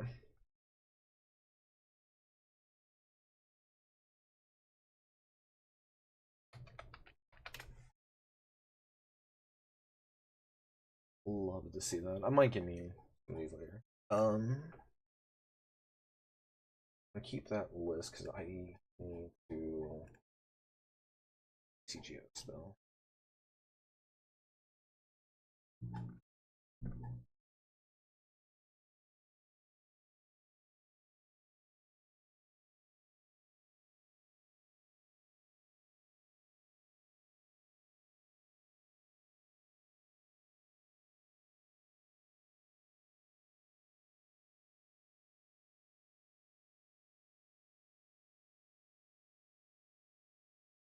All right, I am back. Welcome back. Yeah, I was just pulling up prices and looking medieval. Yeah. So I was talking with a friend from like the local scene, in the local community Discord and all that. Well, not. We were having a discussion, Hmm. because I made the point of the Tamer box set has a good chance of not, or the $200 thing that just finally started Yep. shipping. Yep. Also, because they were like, yeah, Medieval Gallon should drop when that comes out. And I was just like, it also has a chance to not do it. And he was just like, Right. well, when people start picking them up and flooding the market or looking to sell, yada yada, I was just like, that is a possibility. But that was also a $200 thing. How many people actually bought it? Mhm. Like, even if it did Yep. get like a couple of different reruns because scalpers and everything, how it sold out so Right. fast, we don't know the actual physical number of how many are out in the wild. Yeah, there were some people that were like, "Oh, I bought like 6 of those things, 4 for myself and 2 to resell," and I'm just like, "You're a monster. That's $1,200. Like what? I hope you go broke. Fuck you. Like Like, I hope you go broke. Jesus. Like what?" Yeah, I managed to barely The scalper scrape enough hustle, together to get 1. the scalper hustle is just this. Yeah, I know, It. I want to be able to play games. I would like to be right? able to play multiple games because the ADHD and everything else, the hyper focuses. I Yep, would like to at least have my entry point into a game because I'm fine with playing base arts with stuff, sure. but like, um, That grain gale, by the way, does really help Zafaga out. this is bullshit. Yeah, I know. Oh, I Like, know. fucking $60 for an $11 precon. Like, fuck you guys. What? And so the biggest problem with the Gundam Yeah. TCG right now is Oh, some of yeah. the stuff that you need. Scalping. Yeah. And it's because of scalpers. So like Yeah. the ST1 through 4, the entry level product basically is supposed to be Mhm. an $11 precon. Right. And like I can see, if you're getting it from an LGS paying a little bit more, like $15 or something like that. Sure. You Perfectly know, reasonable. yeah, absolutely. I think I might have paid like 20 Yeah. for Yeah. my Gundam for so like 40 total for the 2 Gundam Wing precons. Not that much more. It's still within that number of like, I'm Yeah. still okay with this. 20 is acceptable. Anything above 20, you're 100% getting scalped. And yes, Yes. I see it. And Digimon definitely went through it as well. well, Those growing pains whenever it first came out. So I get it though. so Gundam comes with a 1 card promo pack on each precon where you get an alt art or a an alt yeah, it'll be a little bit shinier on some of the other ones, but like the SR equivalent Yeah. doesn't, it'll have like slightly different art, stuff like that. And then there's a chance of opening what is called a god deck where everything in the precon is the alt art. Mm-hmm. So people will be hunting those, they don't open it, and then they'll sell the brick for $40. And it's just like I will strangle y'all. Yeah. Because No, I get if it. we go to the thing itself, here is the big money card, like one of the top meta cards right now, the RX-78 Grandpa, is like $15 to $18. You get 2 of them in an $11 precon. Why am I paying more for 1 Yep. when I should be paying less for 2? Yes. Right. Completely. It's bullshit. Oh no, it is, and it's honestly one of the things that has kept me from trying to do any other card games. I am happy with my Digimon cards and not looking to jump into any others. Oh They almost caught me with Avatar for MTG, but like, at least so uh, they've started the other precon 5 and 6 were also running into that issue. Whatever Bandai, I guess they're finally showing like, hey, we've kind of learned from our prior mistakes. We're gonna really amp up production now.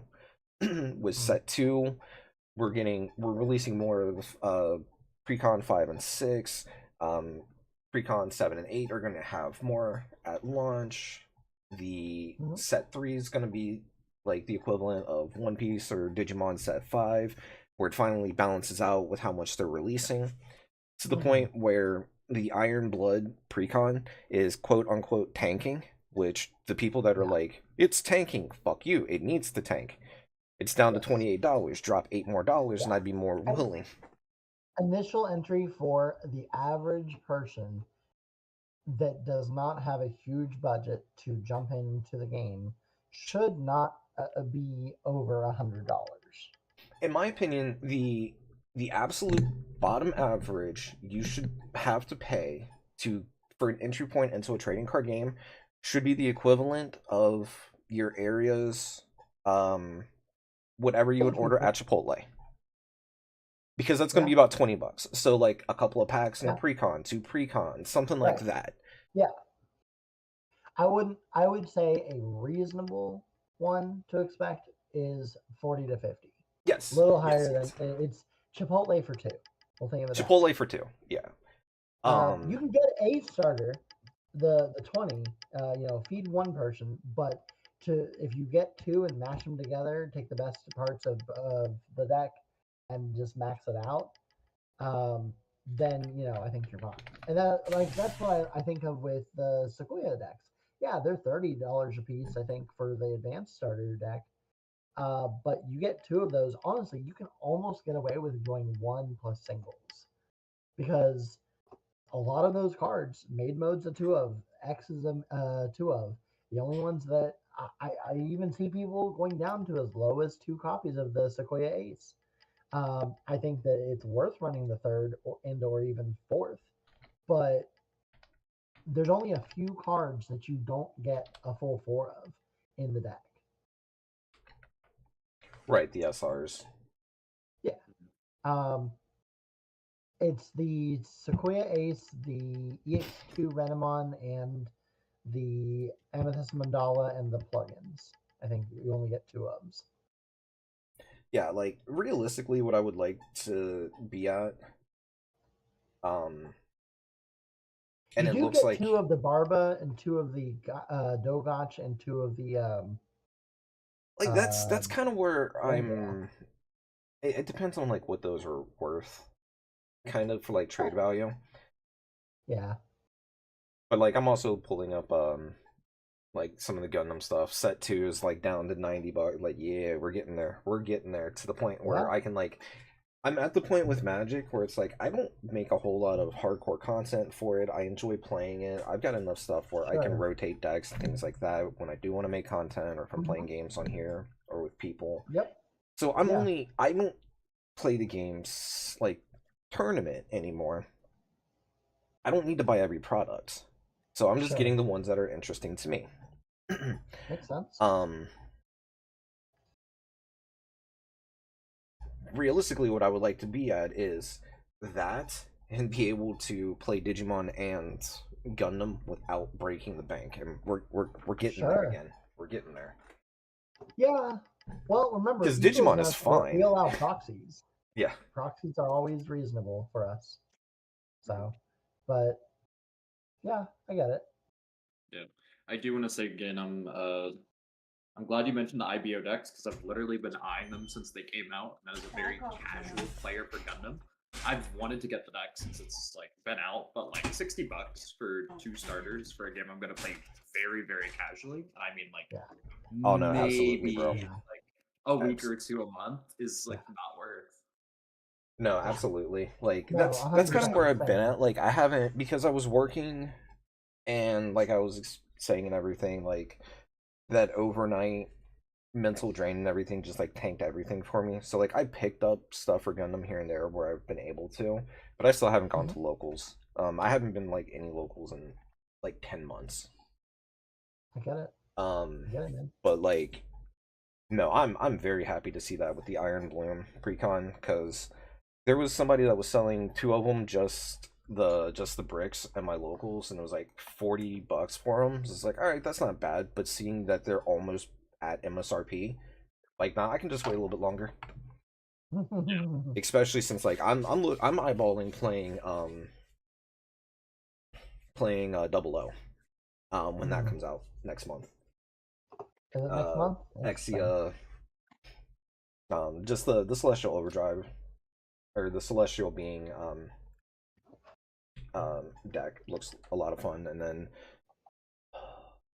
Digimon has a promo problem. Yes, we all agree. Digimon is fun when you're not playing any of the meta decks. Yeah. That's that realization as well as I'm looking at the game the wrong way. It's just the way that it's always been. It's just kind of shifted the way has helped me not absolutely fucking hate the game anymore. I get But it. one of the biggest problems, like I was talking about it with Brandy, is my area, Cincinnati, is just like a hot spot, like um it just like a concentration of like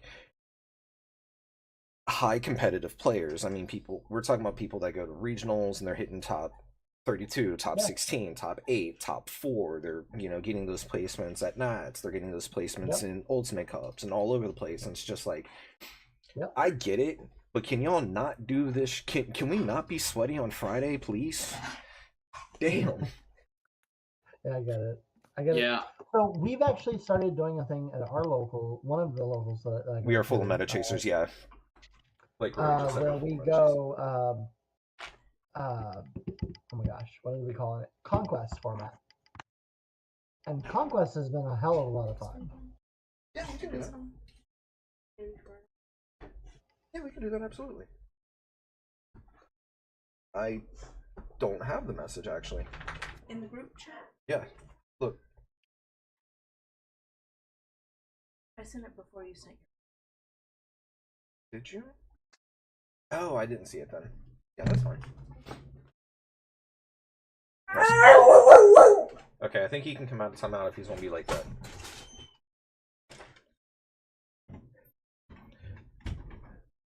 It always works out that way. My dog Bones died earlier this year. I'm sorry, man. And then just out of nowhere, like a little bit later, it's just like, hey, this dog wandered into my garage. He's got no tags. Is this anybody's? Nobody said anything, and so I was just like, well, he needs a home, and he was a little pain in the ass. he's a Roddy get pit, that. so he's gonna be he's a sweet dog. He's a good dog. He's an asshole, but I know something about those. I've got two of them. I've already got my Tida. I don't know. You said you were interested in Tida, so you will probably want to grab the Tida promos at some point. I was even going to just buy try them. Like I Even was try them. already in the process of like, all right, I just need to figure out some stuff here, figure out some stuff there, and I'll grab these promos and everything before they revealed the Skull Bellucci, and then after they did, it's just like, fuck. Yeah. I They're don't at least like 12 now, I think, which sucks. Yeah. shot up $10. Oh, it shot up to like 18, 20, and then settled down like Yeah. Merva did. Yeah. Yeah, Merva power shot up to like 20 as well, and I think it's dashed down below 10. I'd yeah, really I think it's like Oh no, go 5 or ahead. 6. I'm pretty sure I picked one up at locals the other day. I've been trying to be really good about picking up the Time Stranger promos before they like actually shoot up because I need one more Patamon. Because Hootie and CS. That's been like my really own real complaint. And then I was thinking about it, and I was just like, I guess that complaint doesn't really make any sense. Where it's just like, I mean, if I wanted to play pile decks, I could just play Magic, and I'm just like, I mean, that doesn't really make any sense as an argument. So I think my Magic decks have always been more on point of what they want to do, and not a collaboration of just like random fucking bits. Mostly just because I played purple for so long. Have you seen the new promos coming out literally in a week from today? I think I did, but I don't remember what they are. So the three that matter are Beta Mon X, Icemon, and Waru Monzemon. I'm not an app guy, so the new Haru and Torajiro, I don't give a shit about personally. And then Flame Inferno could be good. I'm not sold on that one yet. But the Beta X is really good for fish and aquatic stuff. Right. Probably a Liberator. I know what you're talking about now. Yeah. The new tournament pack. Yep. 2026 Volume 1. Yep. The ice mon is really good for both ice, snow, and for rocks. I think it's probably better for rocks, but we'll see. The War of Monzimon is insane for Dark Masters. It is literally everything they wanted in a servant. Let me In go a to my level news 5. channel real quick. It is so dumb.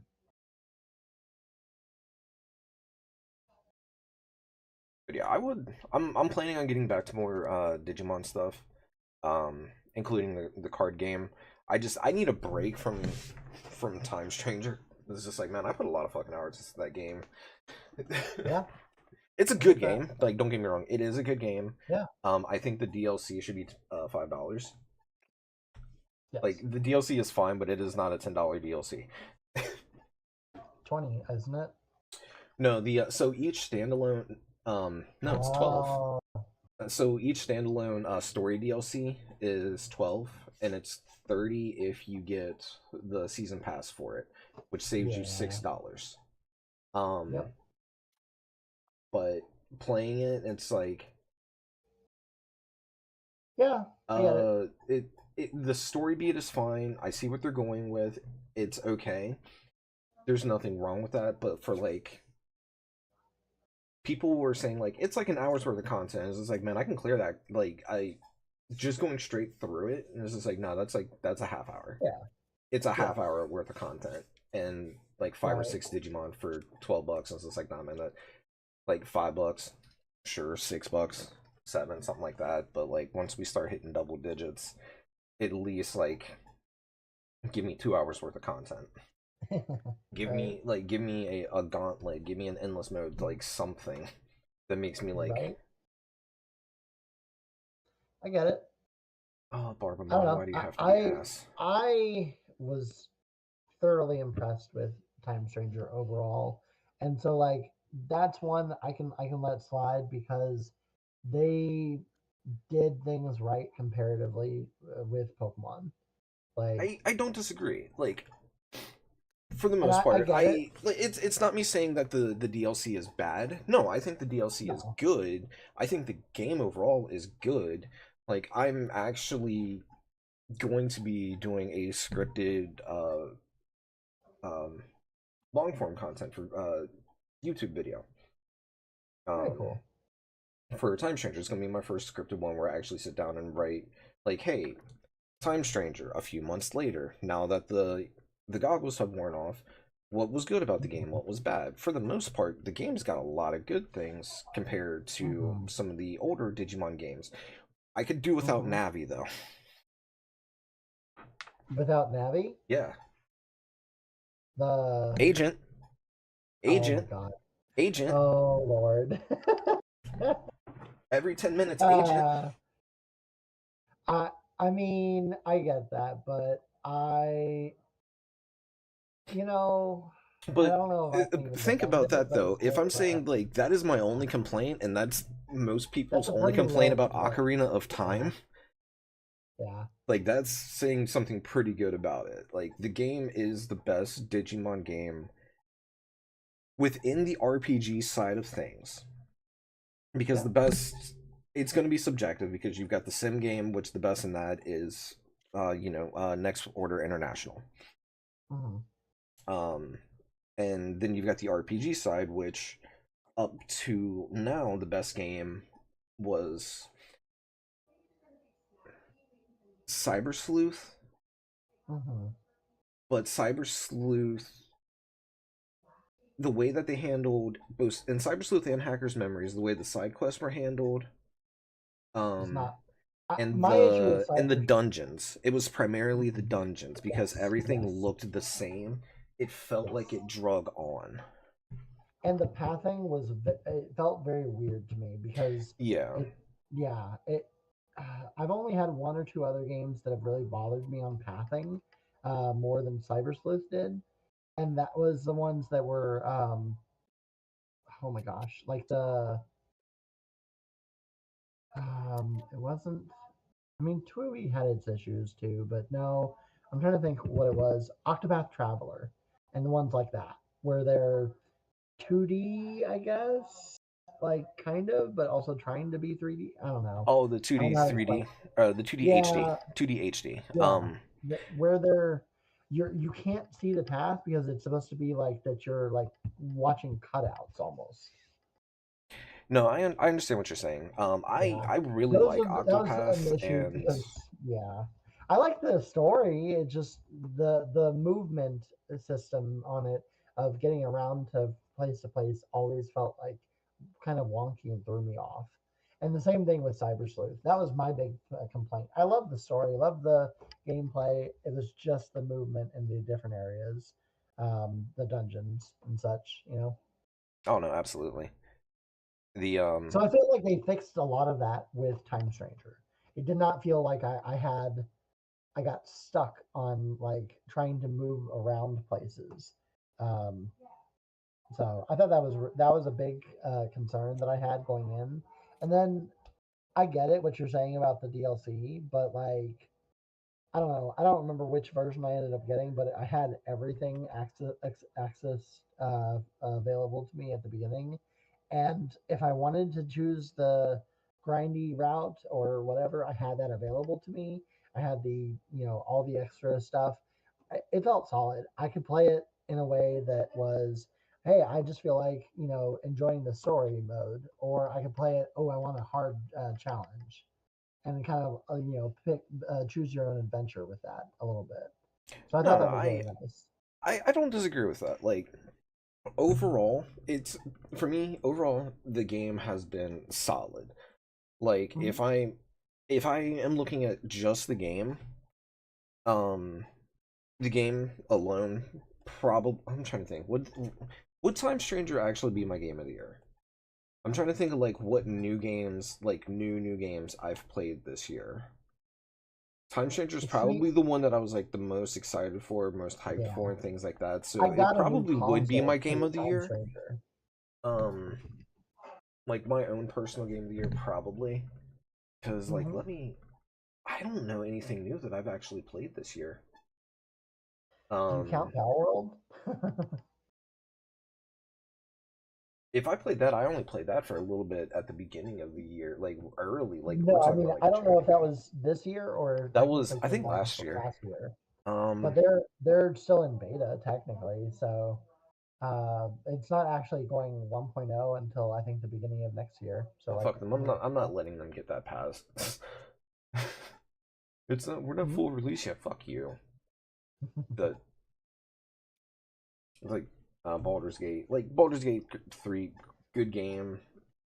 I'm not knocking it, but well, we're still in early development for 3. Like, what the fuck, man? No, like, no, you can't be releasing this much content in early development. My I mean, ass. they've added so much since the game came out with all the additional things that they've added, and it's no additional cost.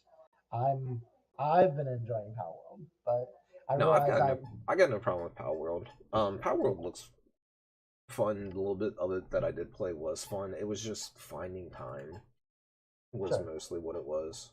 of course.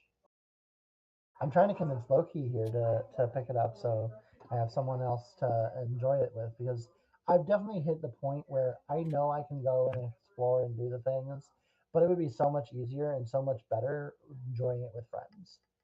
Oh no, absolutely. Loki. Borderlands 4, something else from this year that I picked up and played.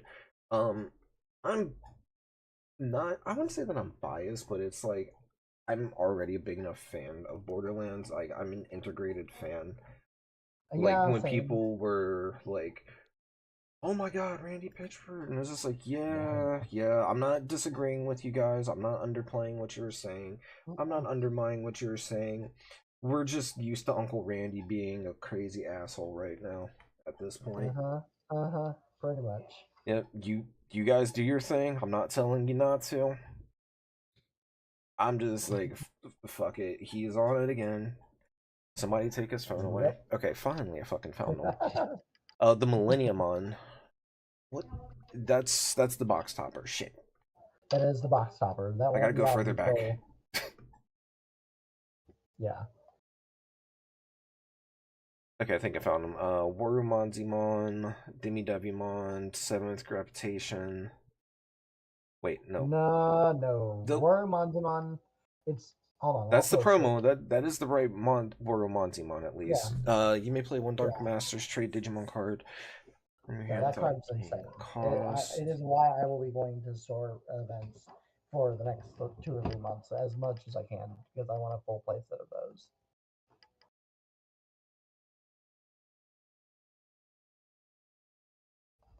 Actually, wouldn't. Hold on, let's do this. Remove that promo. Um,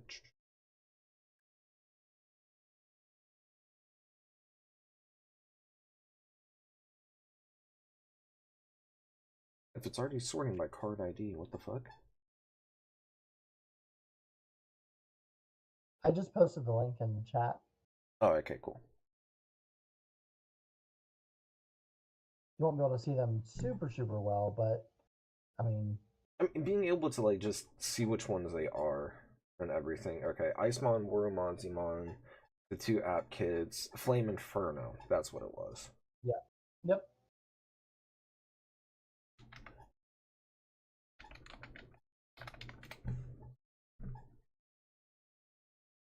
People must be cooking or something with Creepymon, Daemon, because Yep. like, has it calmed down? Okay, it's starting to calm down. A friend of mine, like the last time I had gone to locals and everything, I didn't play. I was just hanging out for a bit. He had opened and picked up stuff and everything else, and he was just like, "Yeah, here you go, man." And just gave me an Altar Creepymon from EX10. It was like only a couple of bucks at the time. Yeah. And then it hit 20 bucks, and then I'm just like, yeah, like shit. Thanks, Tristan. I ain't getting rid of it, but like, thanks, man. I'm like, damn. Okay, when this card would be used, if your opponent has 10 or more cards in their trash, reduce it by 3, so makes it a 6 cost. Delete one of your opponent's level 6 or lower Digimon, then by deleting one of your evil or fallen angel trait Digimon, you may play one Creepymon from your trash. I'll be back. Yeah, no, that option is really good. It's very fun. Very excited to build the Mill Boy again.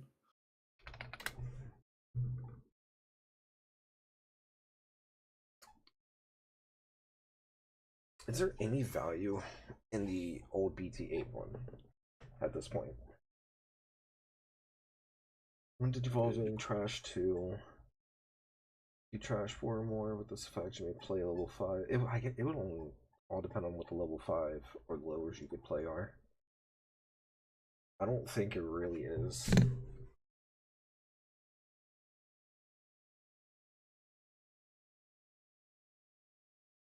Oh, you got this one. Yeah, both the level 5s you play, like the one from EX10, the Skull Seda, and the new one, both do not have like on-play effects. They have on deletion. Eh. Yeah. I love that card too. Like, it's sad that I don't get to play it anymore. I've got an alt art one. Real, yeah. Like, I picked up an alt art one because I just liked it and everything. It's just like shit. Like, yeah, I bought this when I please played. I bought this when I was playing Millith, so I get it. Funny enough, is Millith actually viable? Like, if you could figure out a way to not have to attack,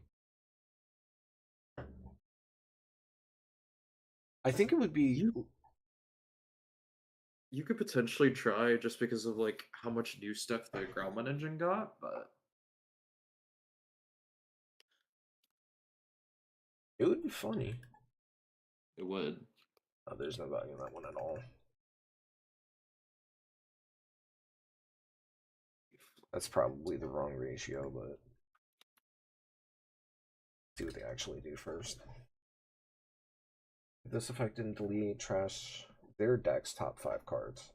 Not even yours, just theirs. Your opponent has 10 more cards in their trash. You may play one red or purple.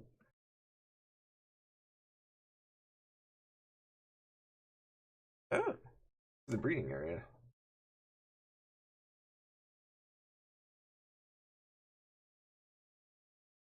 When one of your Pokemon attacks, if your opponent has 10 or more cards in their trash, by digivolving it into this card without paying the cost, trash your opponent's top security card. When digivolving, delete all of your opponent's lowest level Digimon, and you may play up to 4 play cost totals worth of evil or fallen angel trait Digimon from your trash without paying the cost. For every 10 cards in your opponent's trash, add 4 to the maximum play cost. Okay, hold on. Me play up to 4 play costs. So at 10 cards, you can play 2 things that would have a play cost of 4, or 2 things that have a play cost of 3, and 1 thing that have a play cost of 2. Let's see, if every 10. Am I reading that right? Or up to 4 play cost total worth. Because it's every 10 total out of worth. 4. Yeah, as long as you're 8 or lower, yeah. What I miss? What are we talking about? Creepy X? Yeah, still? Creepy X. I was making sure that I was reading and understanding that right. It's not saying you may play a Digimon, it's saying you may play any number as long as the total value doesn't exceed Correct. X. Yeah. Correct. Up to 4 play costs, then add 4 for every 10 in your opponent's trash. Yep. So if they have 20 in trash, you can play out up to 12 costs. So 2 6s, etc., and so on and so forth. Would probably be like 3 and 3 and 3, 3 and 4. Probably 3 and 3.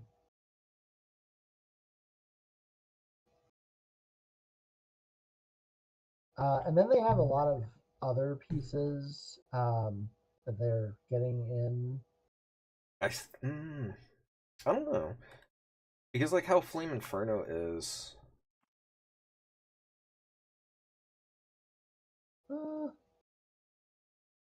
Like, it kind of makes me want to run 4 of the creepy just because of this, but at the same time, this is just kind of, it's falling into the trap of win more, and I realize that.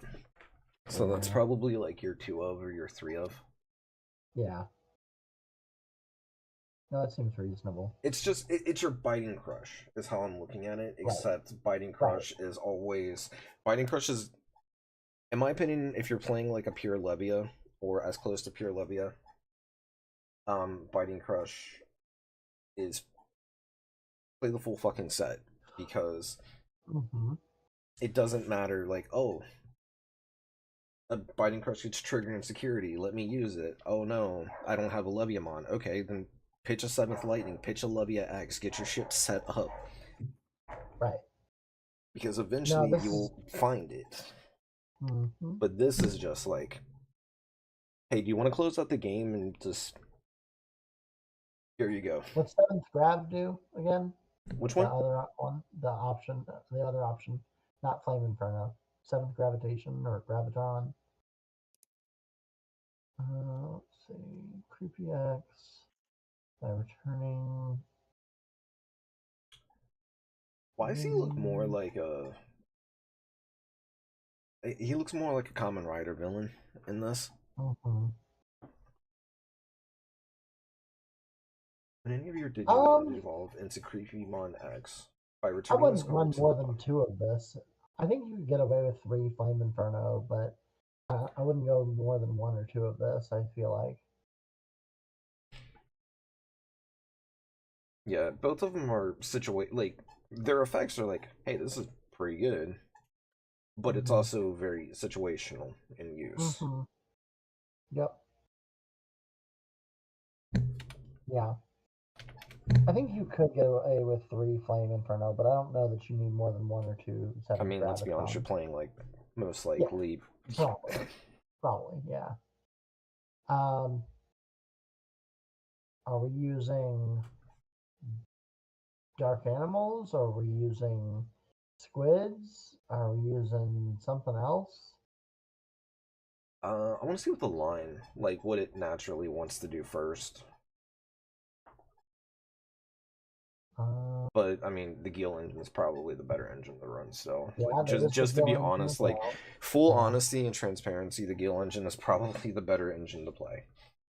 Or the Dark Animal, or Yeah. one or the other. It's just Yeah. dealer's choice. Which Yeah. do you prefer? Because it's Yeah. the same level 5 suite with a couple variations, like maybe Well, so you like have the Belfmon, for Demi-Devi. example, you'll play the Cerberusmon X, but you won't play the side Cerberus because you want to fit in a couple Astamons. But Mhm. everything under it, you know, it's just like, are you on Dark Animal or are you on Gil? So from EX10, it's the Demi-Devi, the Devi, and the Skull Seta. Demi Devi, Devi, Skull Seda, big card. Start of your main phase, if your opponent has 10 or fewer cards in their trash, trash the top 2 cards of both players' decks. Then if they have 10 or more cards in their trash, game on memory. I don't hate it. Mhm. Like, if we're Mhm. talking like a pure build, I don't hate it. Mhm. It does what you want to do. Mhm. And with it being the start of And then hide in the back. inheritable when attacking, trash top card of both players' decks. Go Devi. Doesn't one of the other Demi Devis also search? Or Yeah. seven? Oh man, which one was it? Hold on. You make me go look and find things. Start of your main when digivolving. Your opponent has 10 or fewer cards in their trash. Trash the top 2 cards of both players' decks. Then, if they have 10 or more cards in their trash, you may return 1 card with the Fallen Angel or Undead trait from your trash to the hand. And then, when attacking, trash the top card. I don't hate it as a 2 of. Yeah. 2 of, 3 of. You probably want the BT24 Demi-Devi as well. On play, reveal top 3. Add an evil or fallen angel trait and 1 card with 7 great demon lords trait among them to the hand. Return the rest to the bottom, then trash a card in hand. And then when attacking, trash the top card of both players' decks. I'm going to see that a lot, I'm pretty sure. Let's see. That one grabs my Otismon, that's not it. That's... Is it... You have a BT8 one, grabs a Tamer and trash a purple Digimon. I don't know. But then you have the EX1 Retail. No, that's Myotis. EX6. There we go. On deletion, if your opponent has 5 or fewer cards in their hand, draw 1, trash 1. If they have 7 or more, they trash a card in hand. Yeah, and then this one all is definitely a turns, 4 of. your opponent has 6 or fewer, this Digimon gets plus 1,000. So that's likely your third Demi-Devi. If you're going pure. Primal one's not bad. You have Yeah, 4 Primal's less pretty good. memory. It can evo into a Fallen Angel. When attacking inheritable, draw 1, trash 1. Yeah, that could also work. Probably like, hold on, let's It look is this. like Probably 15 bucks something for like that promo though.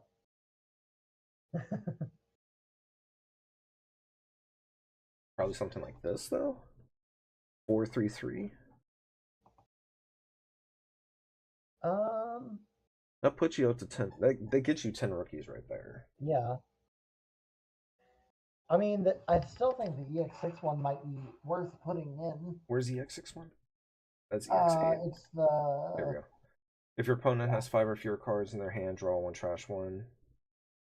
In your hand, if they have 7 or more, they trash 1 all turns. See, that is like a 2 of.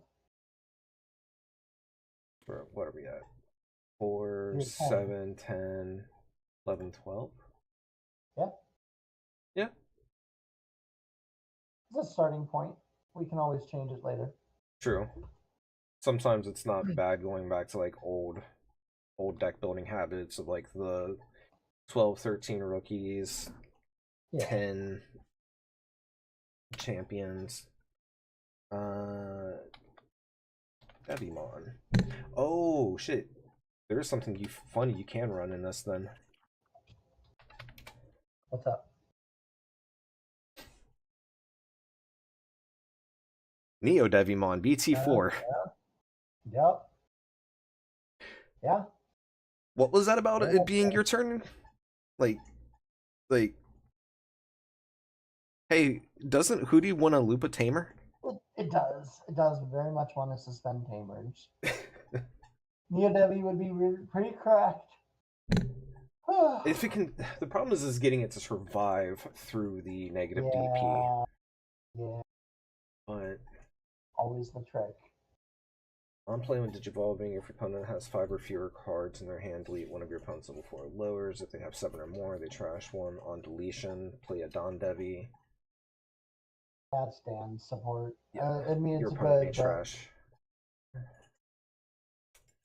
It's closer to Barbamon splashing Don Debbie than anything. Like, I want to play Barbamon because I feel like hand control in this game would be absolutely cracked if it didn't suck. Yeah. If you catch your opponents without awareness of what you're doing, you can definitely do some silly things with hand control. But like, it's with the game having built-in draw support. Every time they do, a, basic Digivolution. Yeah. I don't know.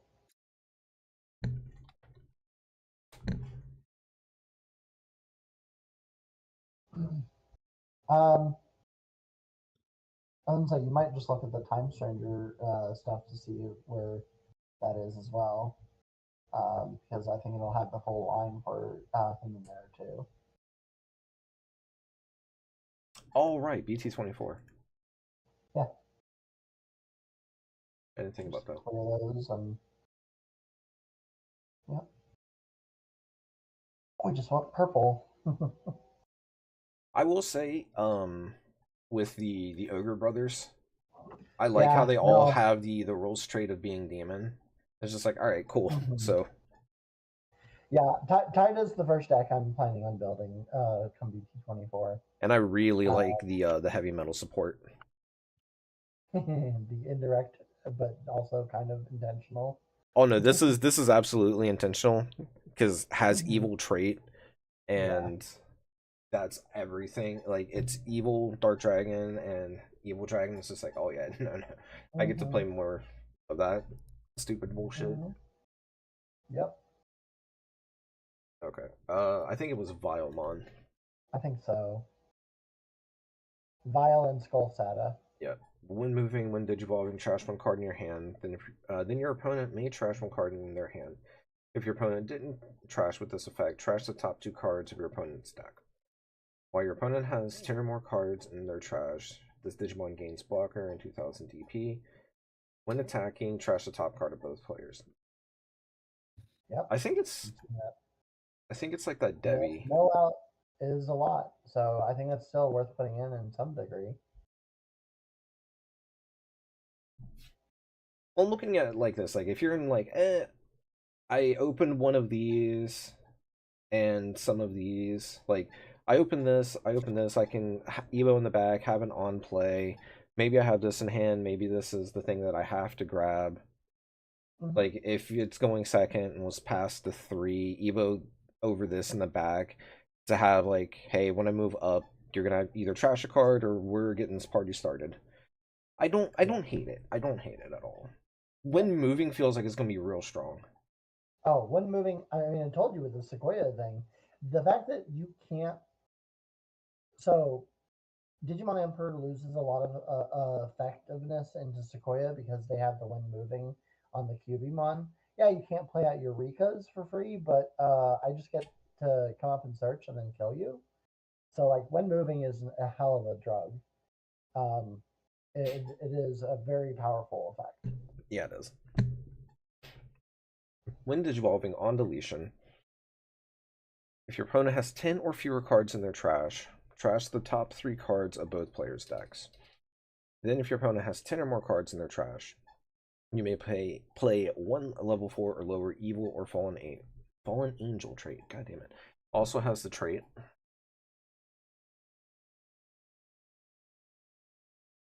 It makes me wish that Dracomon worked with this stuff too. Mhm. Or not Draco, Dracmon. Yeah. I know what you meant. And then sec +1, and what was the other part? When attacking, this Digimon gains security +1 for the turn if your opponent has 10 or fewer cards in their trash. Instead, trash the top 2 cards of both players' decks. Yeah. Yep. So yeah, you're milling the entire time on them. Yes, you are milling so much. I think you probably want that at least as a 3 of, if not a 4 of. Yeah. You have your other Skull Sata from EX. What is it? I think Eight? probably like 10? Yeah. And let's see then the you could try to others. do Neo Devies, but I mean, I don't know. I think most you do 1 or 2 of the Neo Devi.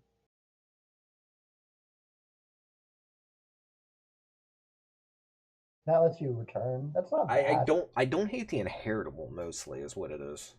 Yeah. No, I could see running 1 or 2 of that as well. That's definitely a consideration. Gives you recursion, which purple loves. Maybe something like that. Oh, Yep. whoops. I got those backwards. I wanted. Oh, hold on. Do they just do the same thing? Which one? When Digivolving on deletion, if your opponent has 10 or fewer cards in their trash, trash 3, play out something, security, trash 2, fallen angel. If your opponent has 10 or fewer cards in their trash, trash 3, then delete one of your opponent's Digimon.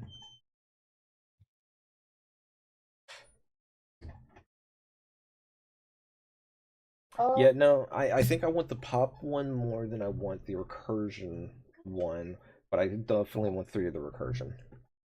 Yeah. So I think Yeah, something like this. 4, 3, 1. Yeah. This is starting to lose more value though. Yeah. I think you are a little low on champions. Yes. Need to adjust that still because it's only 6 right now. Yeah. That feels a little bit low.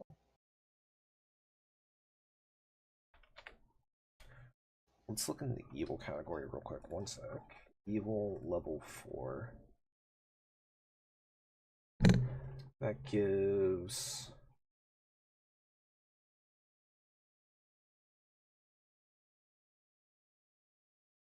That's more for bills, but I mean, I guess.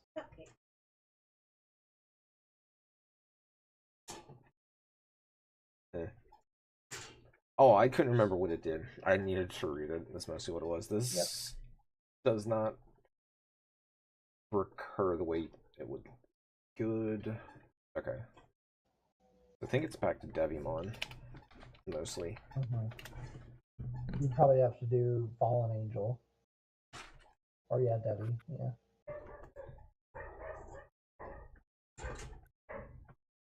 There's the old blocker one. There's the old on play delete. What's the one up next to the Ice Devi?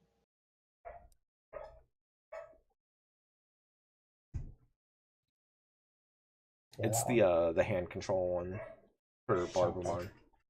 Gotcha. I mean, Is that the NSO one? Yeah.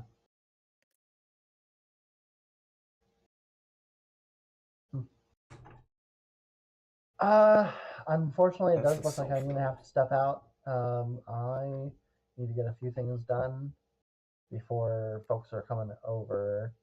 Oh no, I feel that. Yeah. I'm gonna be wrapping up here in about 45 minutes myself. Loki just sent me a list, one that they, I guess, have together. I don't hate it. I see where they're going with it. Yeah, post it up. Let me see it. Loki, you still here? Yeah, I can post it in the main chat. Give me one second. Perfect. Yeah, definitely. Literally threw this together in like 10 minutes, so Yeah. take everything with a grain of salt, of course. Yeah. But this is just an idea. Magentas are kind of fire, but wait, why do we need the magentas over purples? Just in case you want to find your Gallimons in the deck. It's really Oh, it that's here. true. That is cute, actually. Yeah, Nothing crazy. yeah. Again, it was good to catch up a little bit. I will try and catch you on future streams a little more often where I can.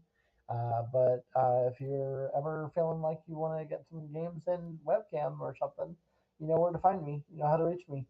Yeah, no, absolutely.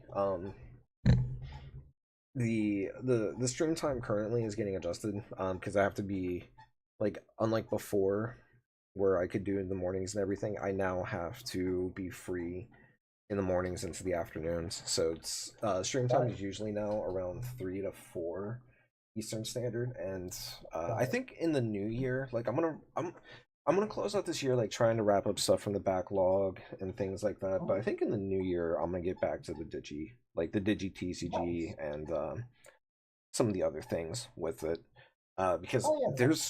there is one thing that is gonna get me back into Time Stranger real quick. There's already a randomizer for it. Is there? Yeah, Interesting. and that sounds like a lot of fun with this game. Well, another thing I might want to have you do whenever we get Risu back to streaming, love to have you come in and host an Eagles Nest tournament with him and co-host and do the chatting about the matches and stuff. Just because I think it'd be another good, interesting, and different perspective as someone that has done and stepped away from the competitive scene. You said yourself, and I know with he loves collaborating with other streamers. So yeah. Yeah, no, absolutely. Because it's the thing that I realize, like, there's certain engines in the game that are just like inherently really good. Like the Yeah. Geel engine, I say it needs to be hit, even though I'm using it for a few things like Mm-hmm. Belfmon. But I'm also able to take that same engine and use it with heavy metal, and at Mm-hmm. least these are dark dragons, so it doesn't feel as bad. Mm-hmm. And it's also Get really good. It makes the deck better. Holy shit, does it make heavy metal it? better? Yep. Hey, look, they're getting their emblem soon. Just wait. All right, man. All I right, will of catch both of you all later. Thanks again for having me on, and good chatting with you. course, bro. I'm glad to hear that you're doing well. Again, congrats on your engagement. Thank you. We're getting married at the end of February, so yeah. That's awesome, man. All right. I'll catch you guys later. Bye. Later, bro. All right, let's get this list up here because I think, like, exactly like I said, the Geel engine is probably the better way to play this. Like we established that right from the beginning. Like, this is looking fine. It's looking cute in archetype. Maybe catch somebody by surprise. Maybe you'll get to do your thing and not feel bad when you get hootied. Real. But this one is definitely the better one. Gigi 4x antibody, one of this boy. Oh, one of both these boys. Oh, it does have that on deletion mill, doesn't it? Yeah, just a cute little idea. Because the one thing about the Growlmon engine is, unless you're playing the EX3 stuff, they don't actually mill your opponent. That's why I ended up putting 2 of the copies of the Black Growlmon, and you have some recursion as well. That's smart, actually.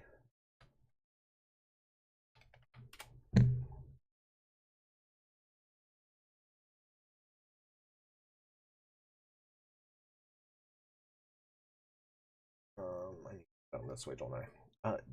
It would help if I had done this. Xburst, Digimon Dev, all these sites, they're great. Support them when you're able to, but goddamn guys, can we turn off the alt arts automatically on? I wanna build the deck, not have to sort through the 100+ alt arts that are in the Gallant Pun list. It is one of this one. If you go to the wrench There we icon, go. it looks like there's an option to uncheck the include parallel slash alter. Oh, there is. I do it every time. I just forgot to because when you open it in a new tab, it refreshes. It doesn't remember your settings. I gotcha. Yeah. More of that boy. More of that boy.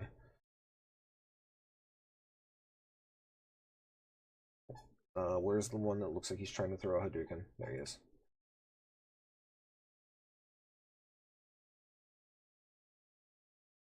And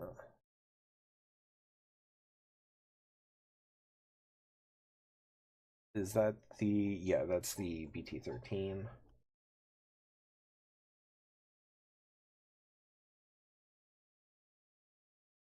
The fuck?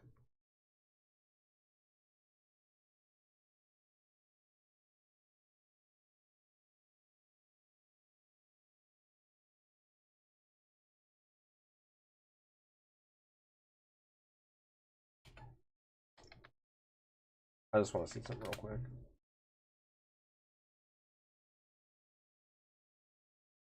Okay.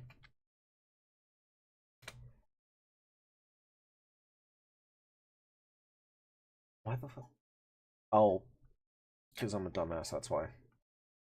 I'm looking at I'm looking at your listen because it's smaller on my screen, on my monitor. I thought it was a black box evolution. I forgot it was the alternate play or the play cost reduction. Yeah.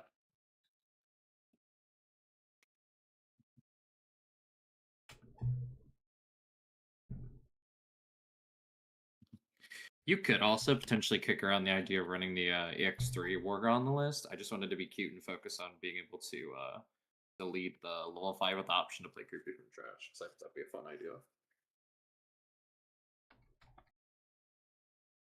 That's why I'm on like the I think 2 and 4 of the Skull Sagas. Just try something. Oh, absolutely. How many X is that? 2X, 3X. Magenta makes sense too.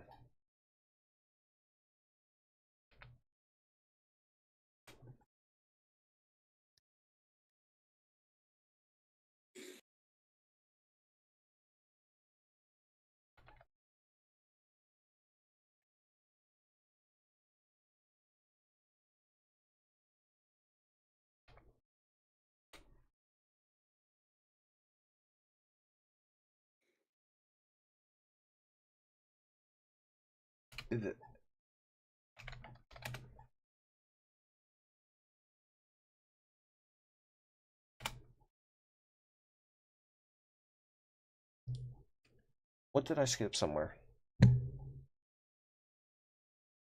That's what it was.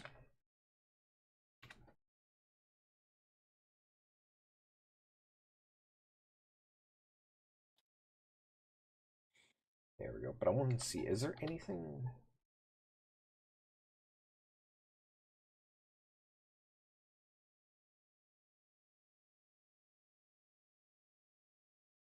Is there any cheeky DNA digivolution or anything?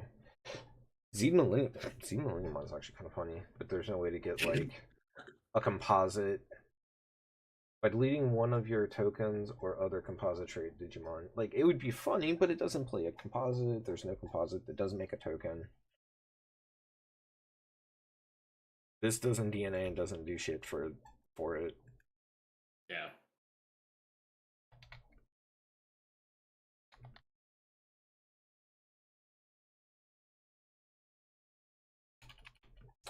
I was gonna say, if you really wanted to be cheeky, if you're looking for a DNA here, it's probably an Ultimate Chaos modified to take a guess, but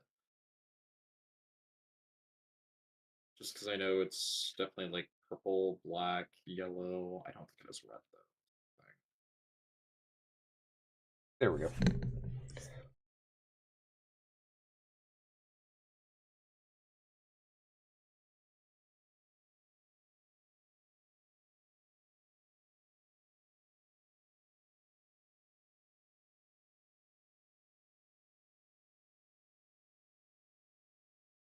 Sadly, I think the only one that I can think of that you might... Oh, hold on. Here we go. Yeah, there was that Oh, Ultimate Chaos one. Because New Chaos Mod might also do it too. I don't remember the requirements. when Purple, DNA yellow. digivolving until your opponent's turn ends, their effects can't affect this Digimon. When digivolving, when attacking, one of your opponent's Digimon gets negative 10,000 DP until their turn ends. It's not a bad closer. It's not, but it doesn't have the DNA requirements I was looking for. It kind of does, because of this one? No, this one. Because it's yellow. It's a Yeah, yellow you've, and you've a got the one. yeah. You can theoretically find it off of Wisdom Training, Magenta Memory Boost, and then potentially hit it in a theoretical sense. The same with like Bolt Bato.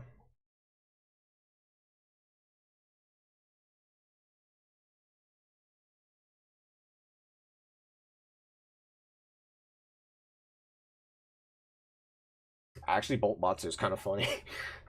Not gonna lie, it's the same exact scenario, where it's like you don't have many ways to get to it, but it's funnier than Chaosmon. It's just like, fuck you, man. Shit, I don't think there really is anything. I guess we'll. Oh, nope, that's black. Got the black, red, but creepy is red purple. That is what it is. Because there's. Have you noticed that they've been getting closer to Aguda X?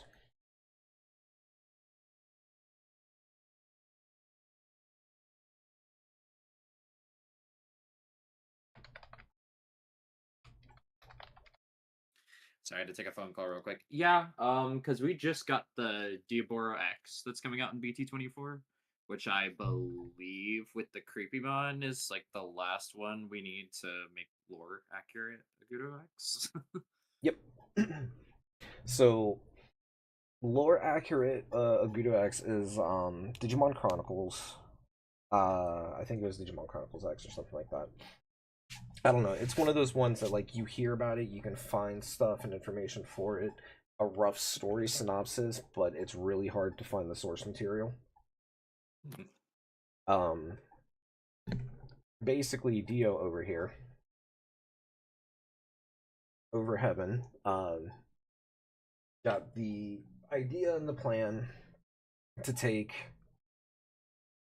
all 7 of the Demon Lords, force fuse them by letting Diaboromon X's devour their data, willingly giving himself up to it as well to become an Agudamon X, and then you get Jesus with Justmon. Base.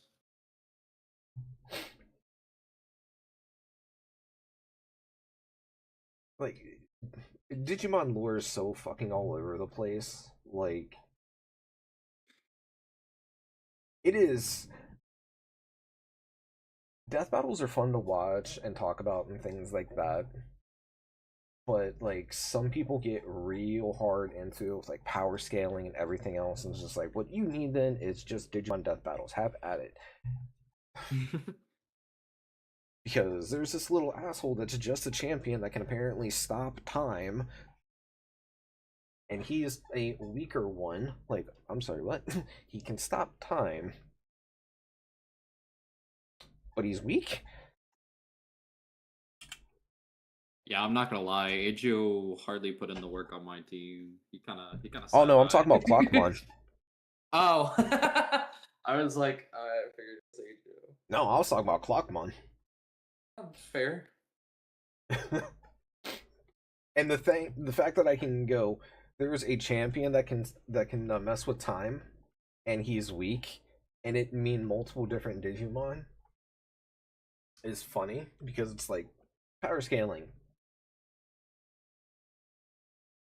But yeah, thanks to the last 2 sets, Gudamon X is just around the corner. No Yeah. idea how they're gonna do it and balance it though. I mean, the problem is right now, Demon Lord is going to need a bit more than a Gudo X to be playable again. It's just too slow. It does the Royal Knight thing, but it's just not as good right now. Yeah, I think that does go to like what I was kind of talking about earlier. The only thing that like really is unfortunate to me about the game right now is just the speed of it, because it's very we've been in a very heavy OTK meta, and it's been like that for a while. It's not a new thing. It's been like that since probably right around um BT 14, BT 13, BT 14, right around there. I would say really BT 14, because as much as I enjoy it, Finri Luga SOC, that really kicked it off, Yeah. because then right after that was EX5, and Anubis got banned because of how much it could facilitate, including a OTK. Yeah. With like enough setup and everything, you could end your opponent that turn. Once it got the trainings, Mirage Galgamon really became the like it was already an annoying deck, but the trainings just helped add consistency. And once it started getting the consistency, it just became like, oh, cool. Like it might be it was really fucking annoying and turn stealing, but it could OTK as well. It's just it none of those felt as bad because they still had to set up. They still had to build. Now it's just cool, I'm gonna do it. You passed me to one of memory, I'm gonna do it because what was the joke I had seen? Because I evoed into a Huckmon and then played from Master to Disciple. If you put me to one, I win. Like what the fuck? That's a problem. Yeah. I wouldn't even say that it's been like consistent OTK meta since then. Like there are It's definitely decks not. that were like very strong that have been doing that, but just like the pace of the game definitely became a lot faster. Yeah, Even like like the control decks just ended up building their pieces like way quicker. Something like Armor Vaccine was a control deck, but it just seemed like an aggro deck with how quick it could build up. Same with Numemon, kind of. You didn't really chip nearly as much early. You kind of built a board and then swung in. So, like, that mid range control, but just like aggroes up very, very quickly and builds up. yeah. No, it like the armor deck was annoying, but it wasn't unbeatable or anything. And it was very much it was just a wall deck. It was a control deck. It slowed things down a little bit. But it even like that format had its moments, but it was still pretty much on pace. Like or like all that shit. And even like the most high rolly thing you could possibly do in SOC was so rare to actually happen anyways, which was basically just hatch, like if you're going second, hatch Evo into a um Evo into a Lugamon and play like one or two, or play like a wisdom boost and a, or not a wisdom boost, a wisdom training and a an analog youth, hit the right things, your opponent promote to out and hits like one or two, depending on what their setup was, of the right things, then you get to promote out on turn two, and assuming everything went right, just end the game there. Mhm. And that is such a high rolly thing to even explain that it could happen. Yeah. Like it it never happened ever. Yeah. And then Takumi Kazuchi happened, and everyone and their mother did it on like turn 3. We're like, Yeah. what the fuck's wrong with the game? And then yeah, then Nume didn't bother me because I've been playing Leviamon, and that was the natural counter to that deck. Mhm. Because it's just like, cool. Once you go to play something by an effect, I'm gonna play out a Leviamon. That's going to delete something, and we're going to start a chain reaction here. But unfortunately, if you do not get rid of this Leviamon, or if it is my turn, none of your DP deletion or minuses or anything else are going to matter because I'm just going to eat your board. Yep. And gain memory. And every time you delete, we stay neutral. Like the platinum new man, it's just like, oh cool, delete, gain 2 memory. It's just like, no, we stay neutral. You gain 2, or we stay somewhat neutral. It was an odd one. The reason I said that is because when I was helping somebody learn the matchup, I had 2 Levias out, so we ended up staying neutral. But otherwise, it's just like, nah, man, you just gain 1 and you don't really gain the advantage because if you play stuff out, I eat it. I eat your board. Yeah.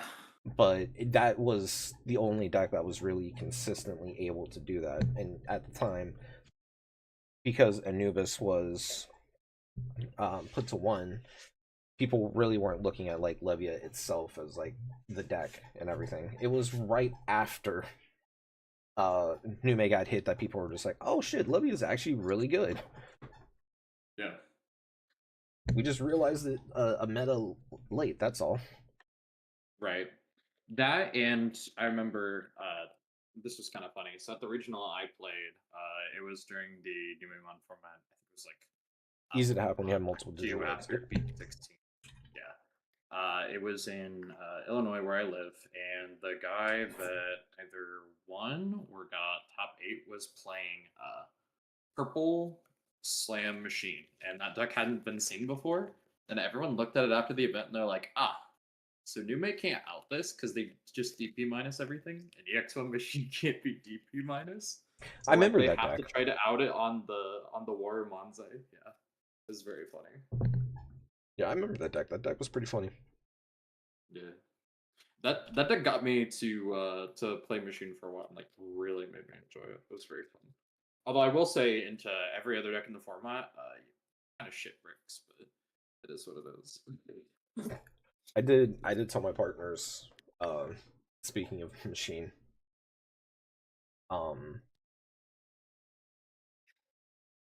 need to get these lists up on DCGO before I forget.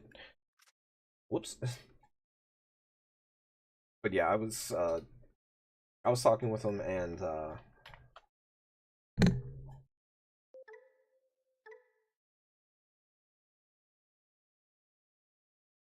my in-laws sometimes have trouble like shopping for me. It's just like it's never really that difficult, but I get it. And I was just like, just EX9 Digimon. Just give me, because they're only like $40. So it's one of those things like, well, want to get them something, oh, they're 40, get a couple of them kind of mindset, maybe, if, you know, somebody's feeling generous, or even just one of them. I'm not ungrateful. This has cards that aren't released yet.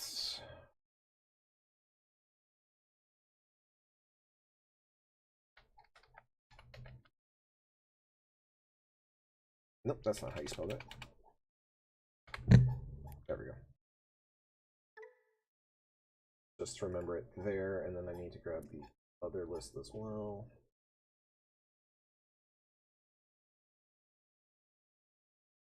I know that there's things on here that aren't released yet. I just don't want to forget it.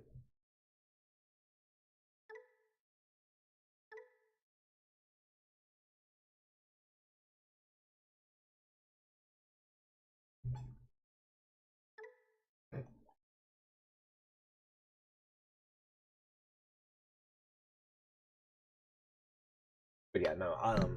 The only reason I brought that up is I like the way that the machine stuff looks like it can play with Millennium on. Out of here with the promo that's coming. Yeah.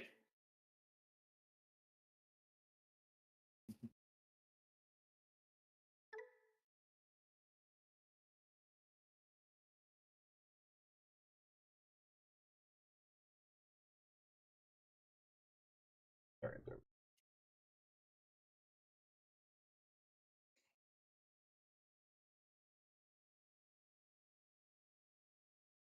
Cool. Now I can close this, move this back over here. Nice.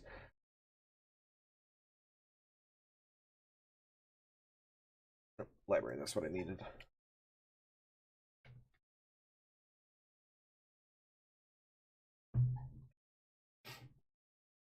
It feels like it does a whole lot to help fix the deck. It really does.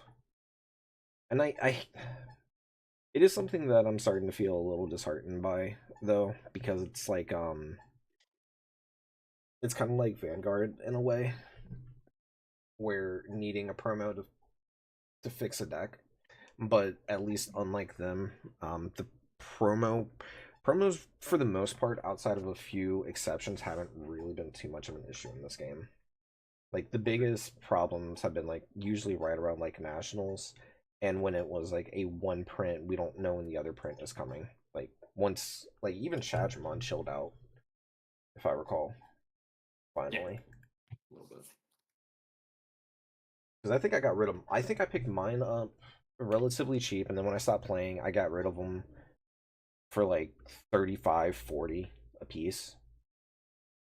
So I was like, all right, cool. And now they're out of price. I was like, no, this is an acceptable median. Like I can pick up one of these like here and there and build the deck slowly kind of deal if I wanted to. Mm-hmm. Or just wait for the reprint set because it will probably be in there too. Yeah.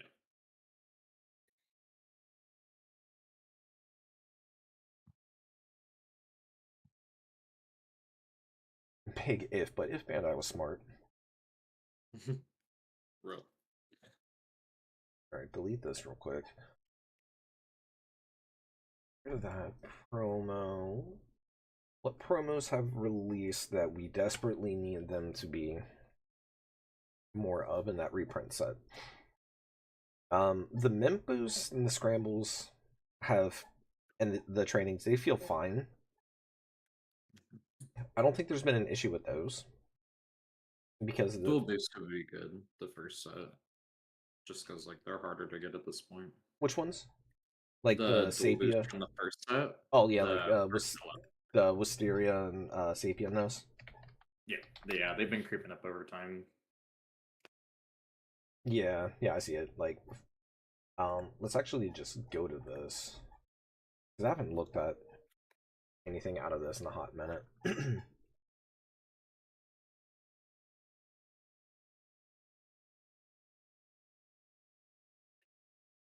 I forgot this was in here, and I'm actually not unhappy about that. I was kind of thinking about building a Three Musketeer. So, getting like the box hoppers that are stupidly cheap but look really good. Mm-hmm. That's fine with me.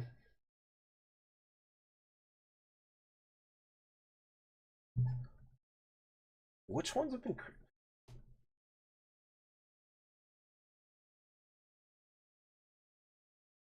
Amber and Grape being as low as they are is honestly surprising to me.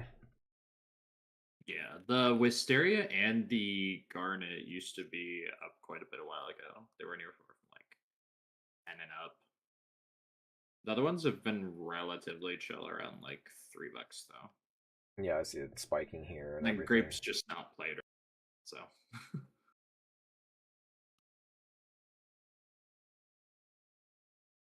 It's because people haven't realized the spice of Belfmont. You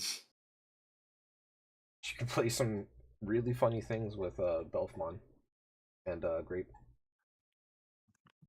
It also made it Grape Memory Boost with Belfmont lets you play Medieval as well. Yeah, you could. Because it's a naturally somewhat like unless you get like the really good nut start, it's kind of a slower deck. So having the option of a Medieval Gallantmon play doesn't hurt. Which also means that I think you can play some of the DNA, like some of the level 7s. Like you could play an old Quartzmon. I mean, why not anymore? If You could. The only thing that sucks is that you can't quartzmon a justmon. That's the only thing that sucks. It's just like, yeah, if you could just like suspend their entire board and gain the memory back and then just trash their security, that'd be great. No, LM's, I would say LM's aged fine. Mhm. Like, I'm not trying to look at these things like make money, buy here, invest now, that type of bullshit. That shit, it gets old and boring. I'm Yeah, just like trying those to look at, blocks went way up. They were yeah. down to like fives a while back, so I remember picking up all mine to play Jessamine. Now So seeing them sit on.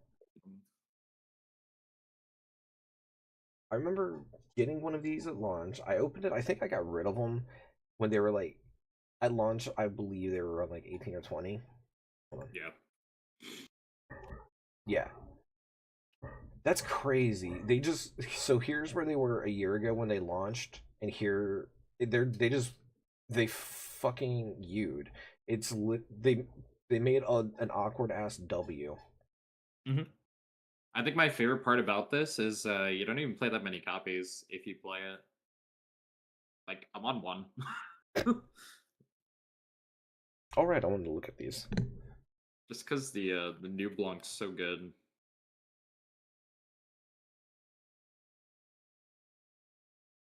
I don't know. I like Justmon, but it's like I don't like it in the card game. I haven't even played it. I just watching people being so mad about it, and it's like, oh, I get it. I understand. If if they give Aqua a Betamon Searcher, or give Caesarmon a Betamon Searcher, this deck suddenly becomes so much better.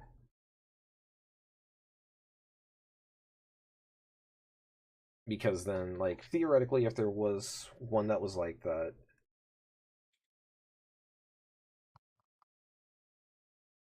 and then it would be like, we'll use this as a placeholder.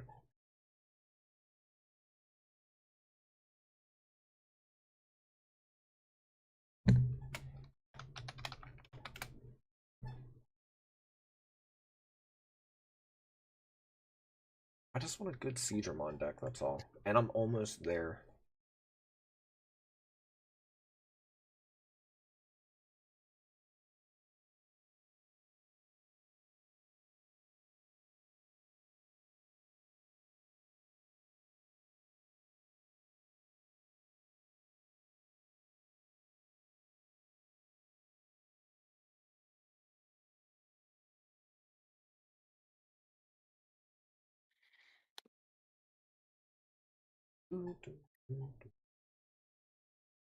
It is getting close to that time. I think after this ad break, we'll finish up this list, find somebody to raid over to. Possibly be back on tomorrow. Like do here.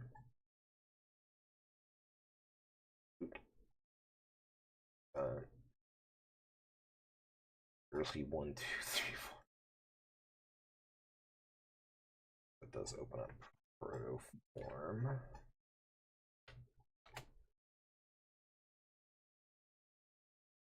Doesn't. All right, because it doesn't recognize that.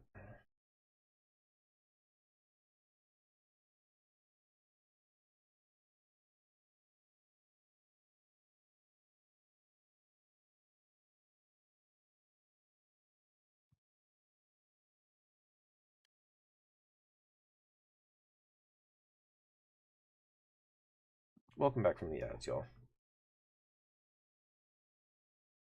I was just saying, it's getting close to that time where I'm going to wrap up. So probably once I finish up the Caesarmon deck and talking about a hypothetical that will never come, Betamon Searcher. Because it's literally all the deck needs.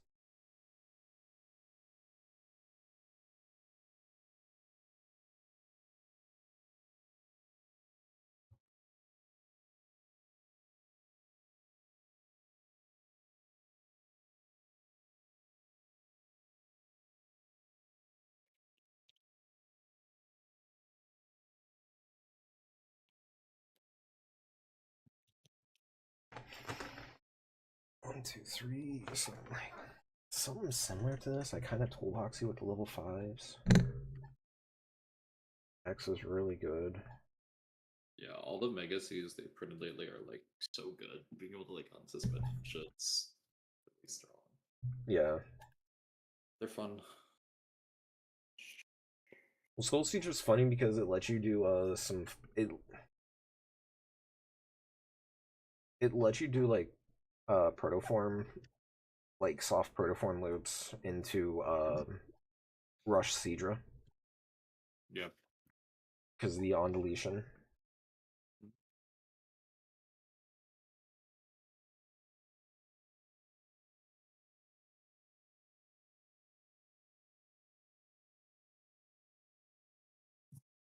The problem is that this is also the one that is counterintuitive to the rest of the deck while also being part of how you want to play.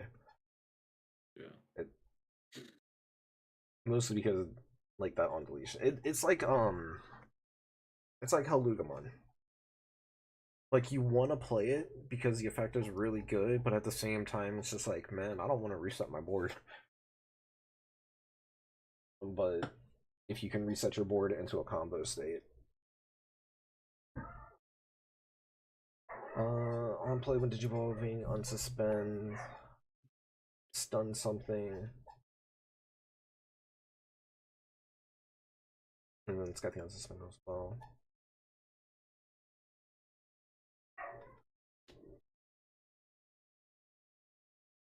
I think I like this just a little bit though.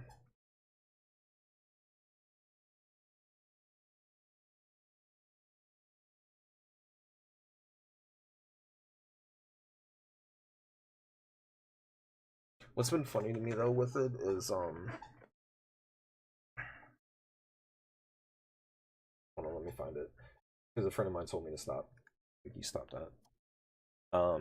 A friend of mine from locals is real big into the fish deck as well, and has been for since I started playing and all that. And my favorite Digimon is the Seedramon family. So I sent him this the other day.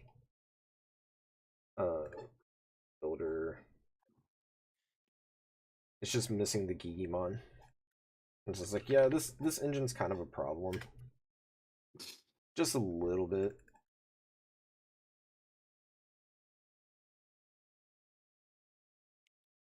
Because the engine is the absolute same.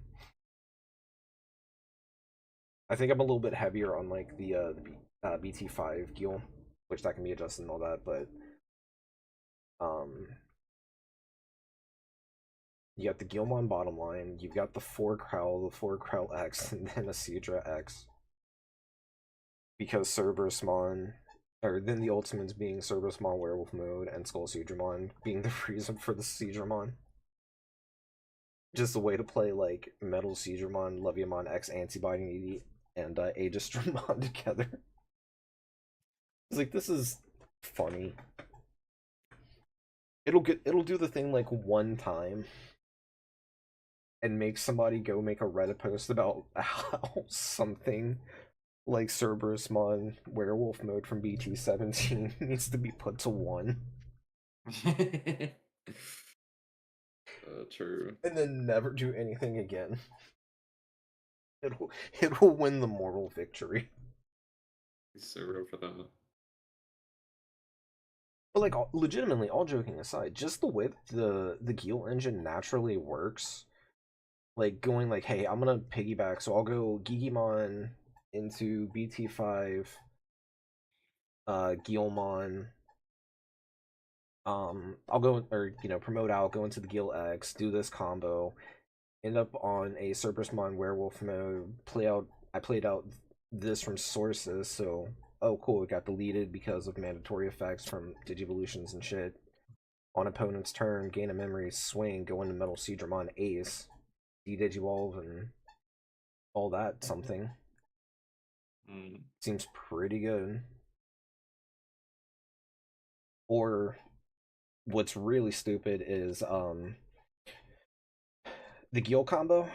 So you go into the Gil X, and now if you've got the memory or if you've got the trainings and stuff set up, go into Skull Seedramon.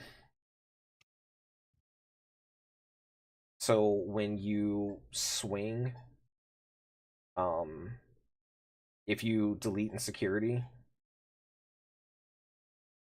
at 7k, because I mean that's very easy to do. Like you'll gain the memory back from here, you'll gain the memory back from here, and then you'll play out a Seedramon with Rush, and then you'll play out a Gilmon with Rush, and then you'll swing this insecurity, and then you'll just do it again because hey, demonic disaster. Like what the fuck? It's almost shit. It's almost to the point where you could play this engine and just like an assortment of level 5s over level 6s to facilitate like a demonic disaster OTK. Yeah.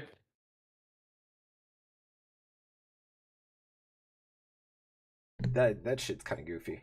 It's funny, and I say that, and it does make me chuckle, but it also is one of those things like it worries me because somebody's gonna take like something goofy like that and then make this absolute monstrosity, and then I'm gonna have to get like random Reddit notifications when or something of this is awful, or I'm just gonna be hearing about how this engine is needing to be hit, which we all know. But it's like I'm not I'm not arguing against that. I'm not disagreeing with that sentiment. I'm just saying it's a dead horse. Can we stop beating it, please?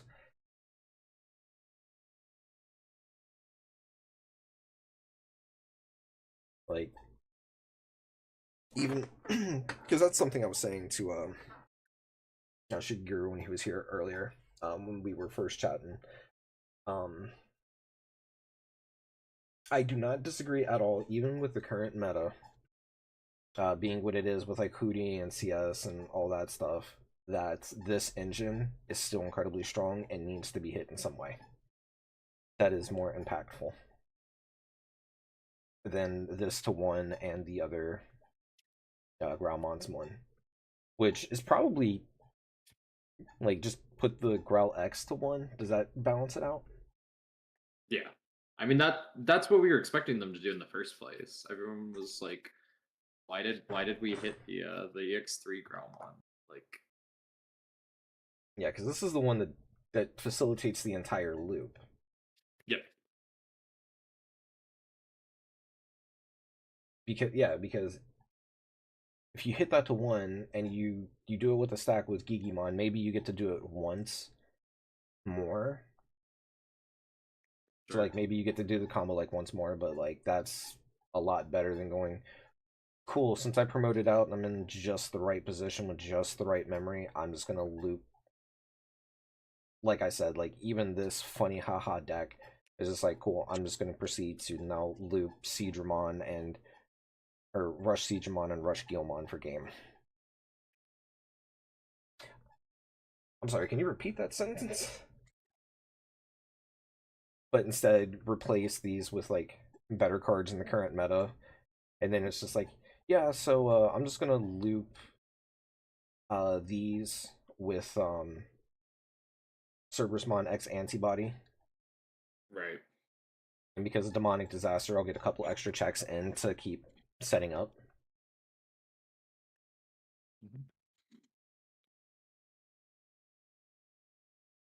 Because shit, I mean, it's one cost where even just like one cost memory, or it's where it's like, oh shit, I can't really do anything.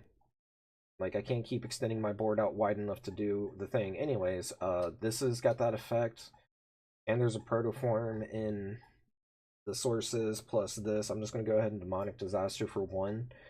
I'll gain a memory back. I'll gain a memory back. I'm gonna go ahead and loop some cards back to just keep going. Kind of gross. Yeah.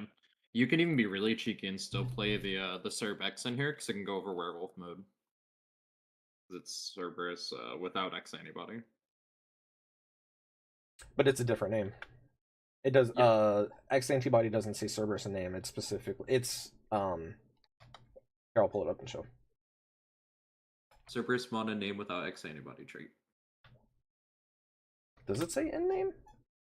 Holy shit! Yep. Hold on. Does it? Yeah, I that's why never they were real. playing Holy this in the. shit! That's why they were playing the blue purple one in the KDA mass day build, because you can throw this on top of I hadn't seen that. I'm not gonna lie. it. Like This card just keeps getting better. Like I enjoy this game a lot more when I don't pay attention to the meta. understandable. Yeah, I never realized that. Holy shit. Yeah. Okay. So it can go over that one. Ugh. So then.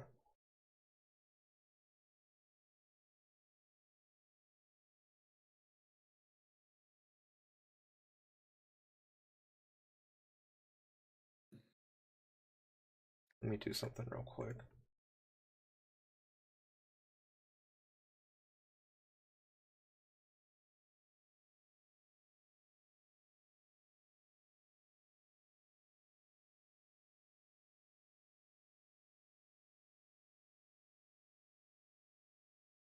Whoops.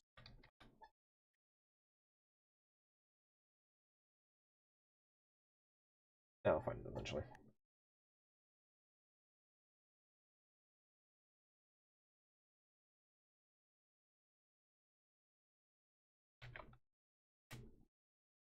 Oh, right, there's Leviathan now.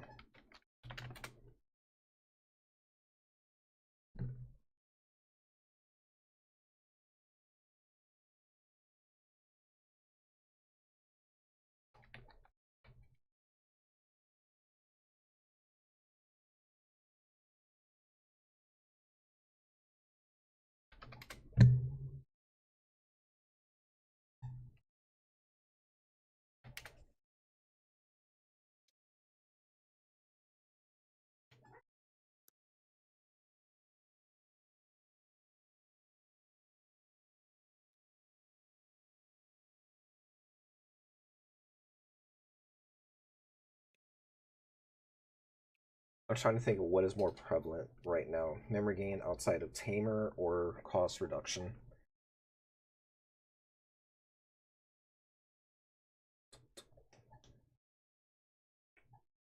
Oh shit, I mean.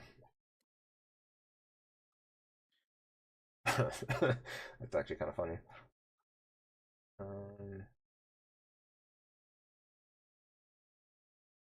I mean, you probably just play the floodgate for the match you truly struggle with, right? Just because, like, the whole thing that I don't like about floodgate rookies right now is every deck that loses to them now has a built-in way in the line to get rid of it, like without even going to the 6. Like, I don't know, maybe you struggle against like knights, so you probably up the Psychmon. It's not like you're reducing play cost on any of your stuff either. This is not something that should be a thing.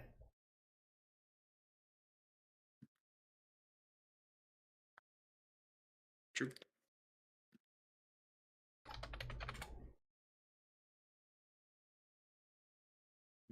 Yeah, how a lot of the lists play right now, if they're doing the kill swap with Levias, they'll be on Serb X and the what is it, the BT16 Serb or 17? The one that adds the dark animal or something from your trash to your hand. So you just add Serb X if you mill over it and don't find it. Yeah, it's BT16. Yeah, It's the engine's just so dumb. I was I get to have that hipster moment. I was playing that list before. Yeah. No, legitimately, I've been playing Leviamon for a long time. Since it actually came out, I really enjoy the deck because it's always in like the fringes. It rotates like tier 1, tier 2 rogue, with doing its thing, and its thing is mostly just play fucking honest. I'm gonna vomit out a board for one memory. Cool. I'm gonna delete half of it, and then when you do your one effect to try to reset, I'm gonna take the other half. Play honest. That's all you gotta do. Just play punchies. Right.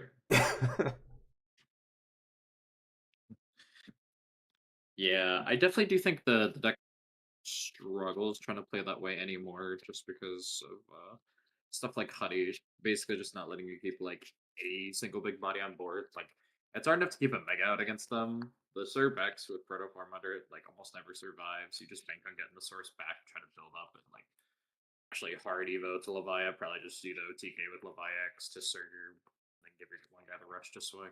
If yeah. I need to remember this conversation for here in a couple of days and everything else because I do need to wrap up. But let me put this on the ECGO before I do.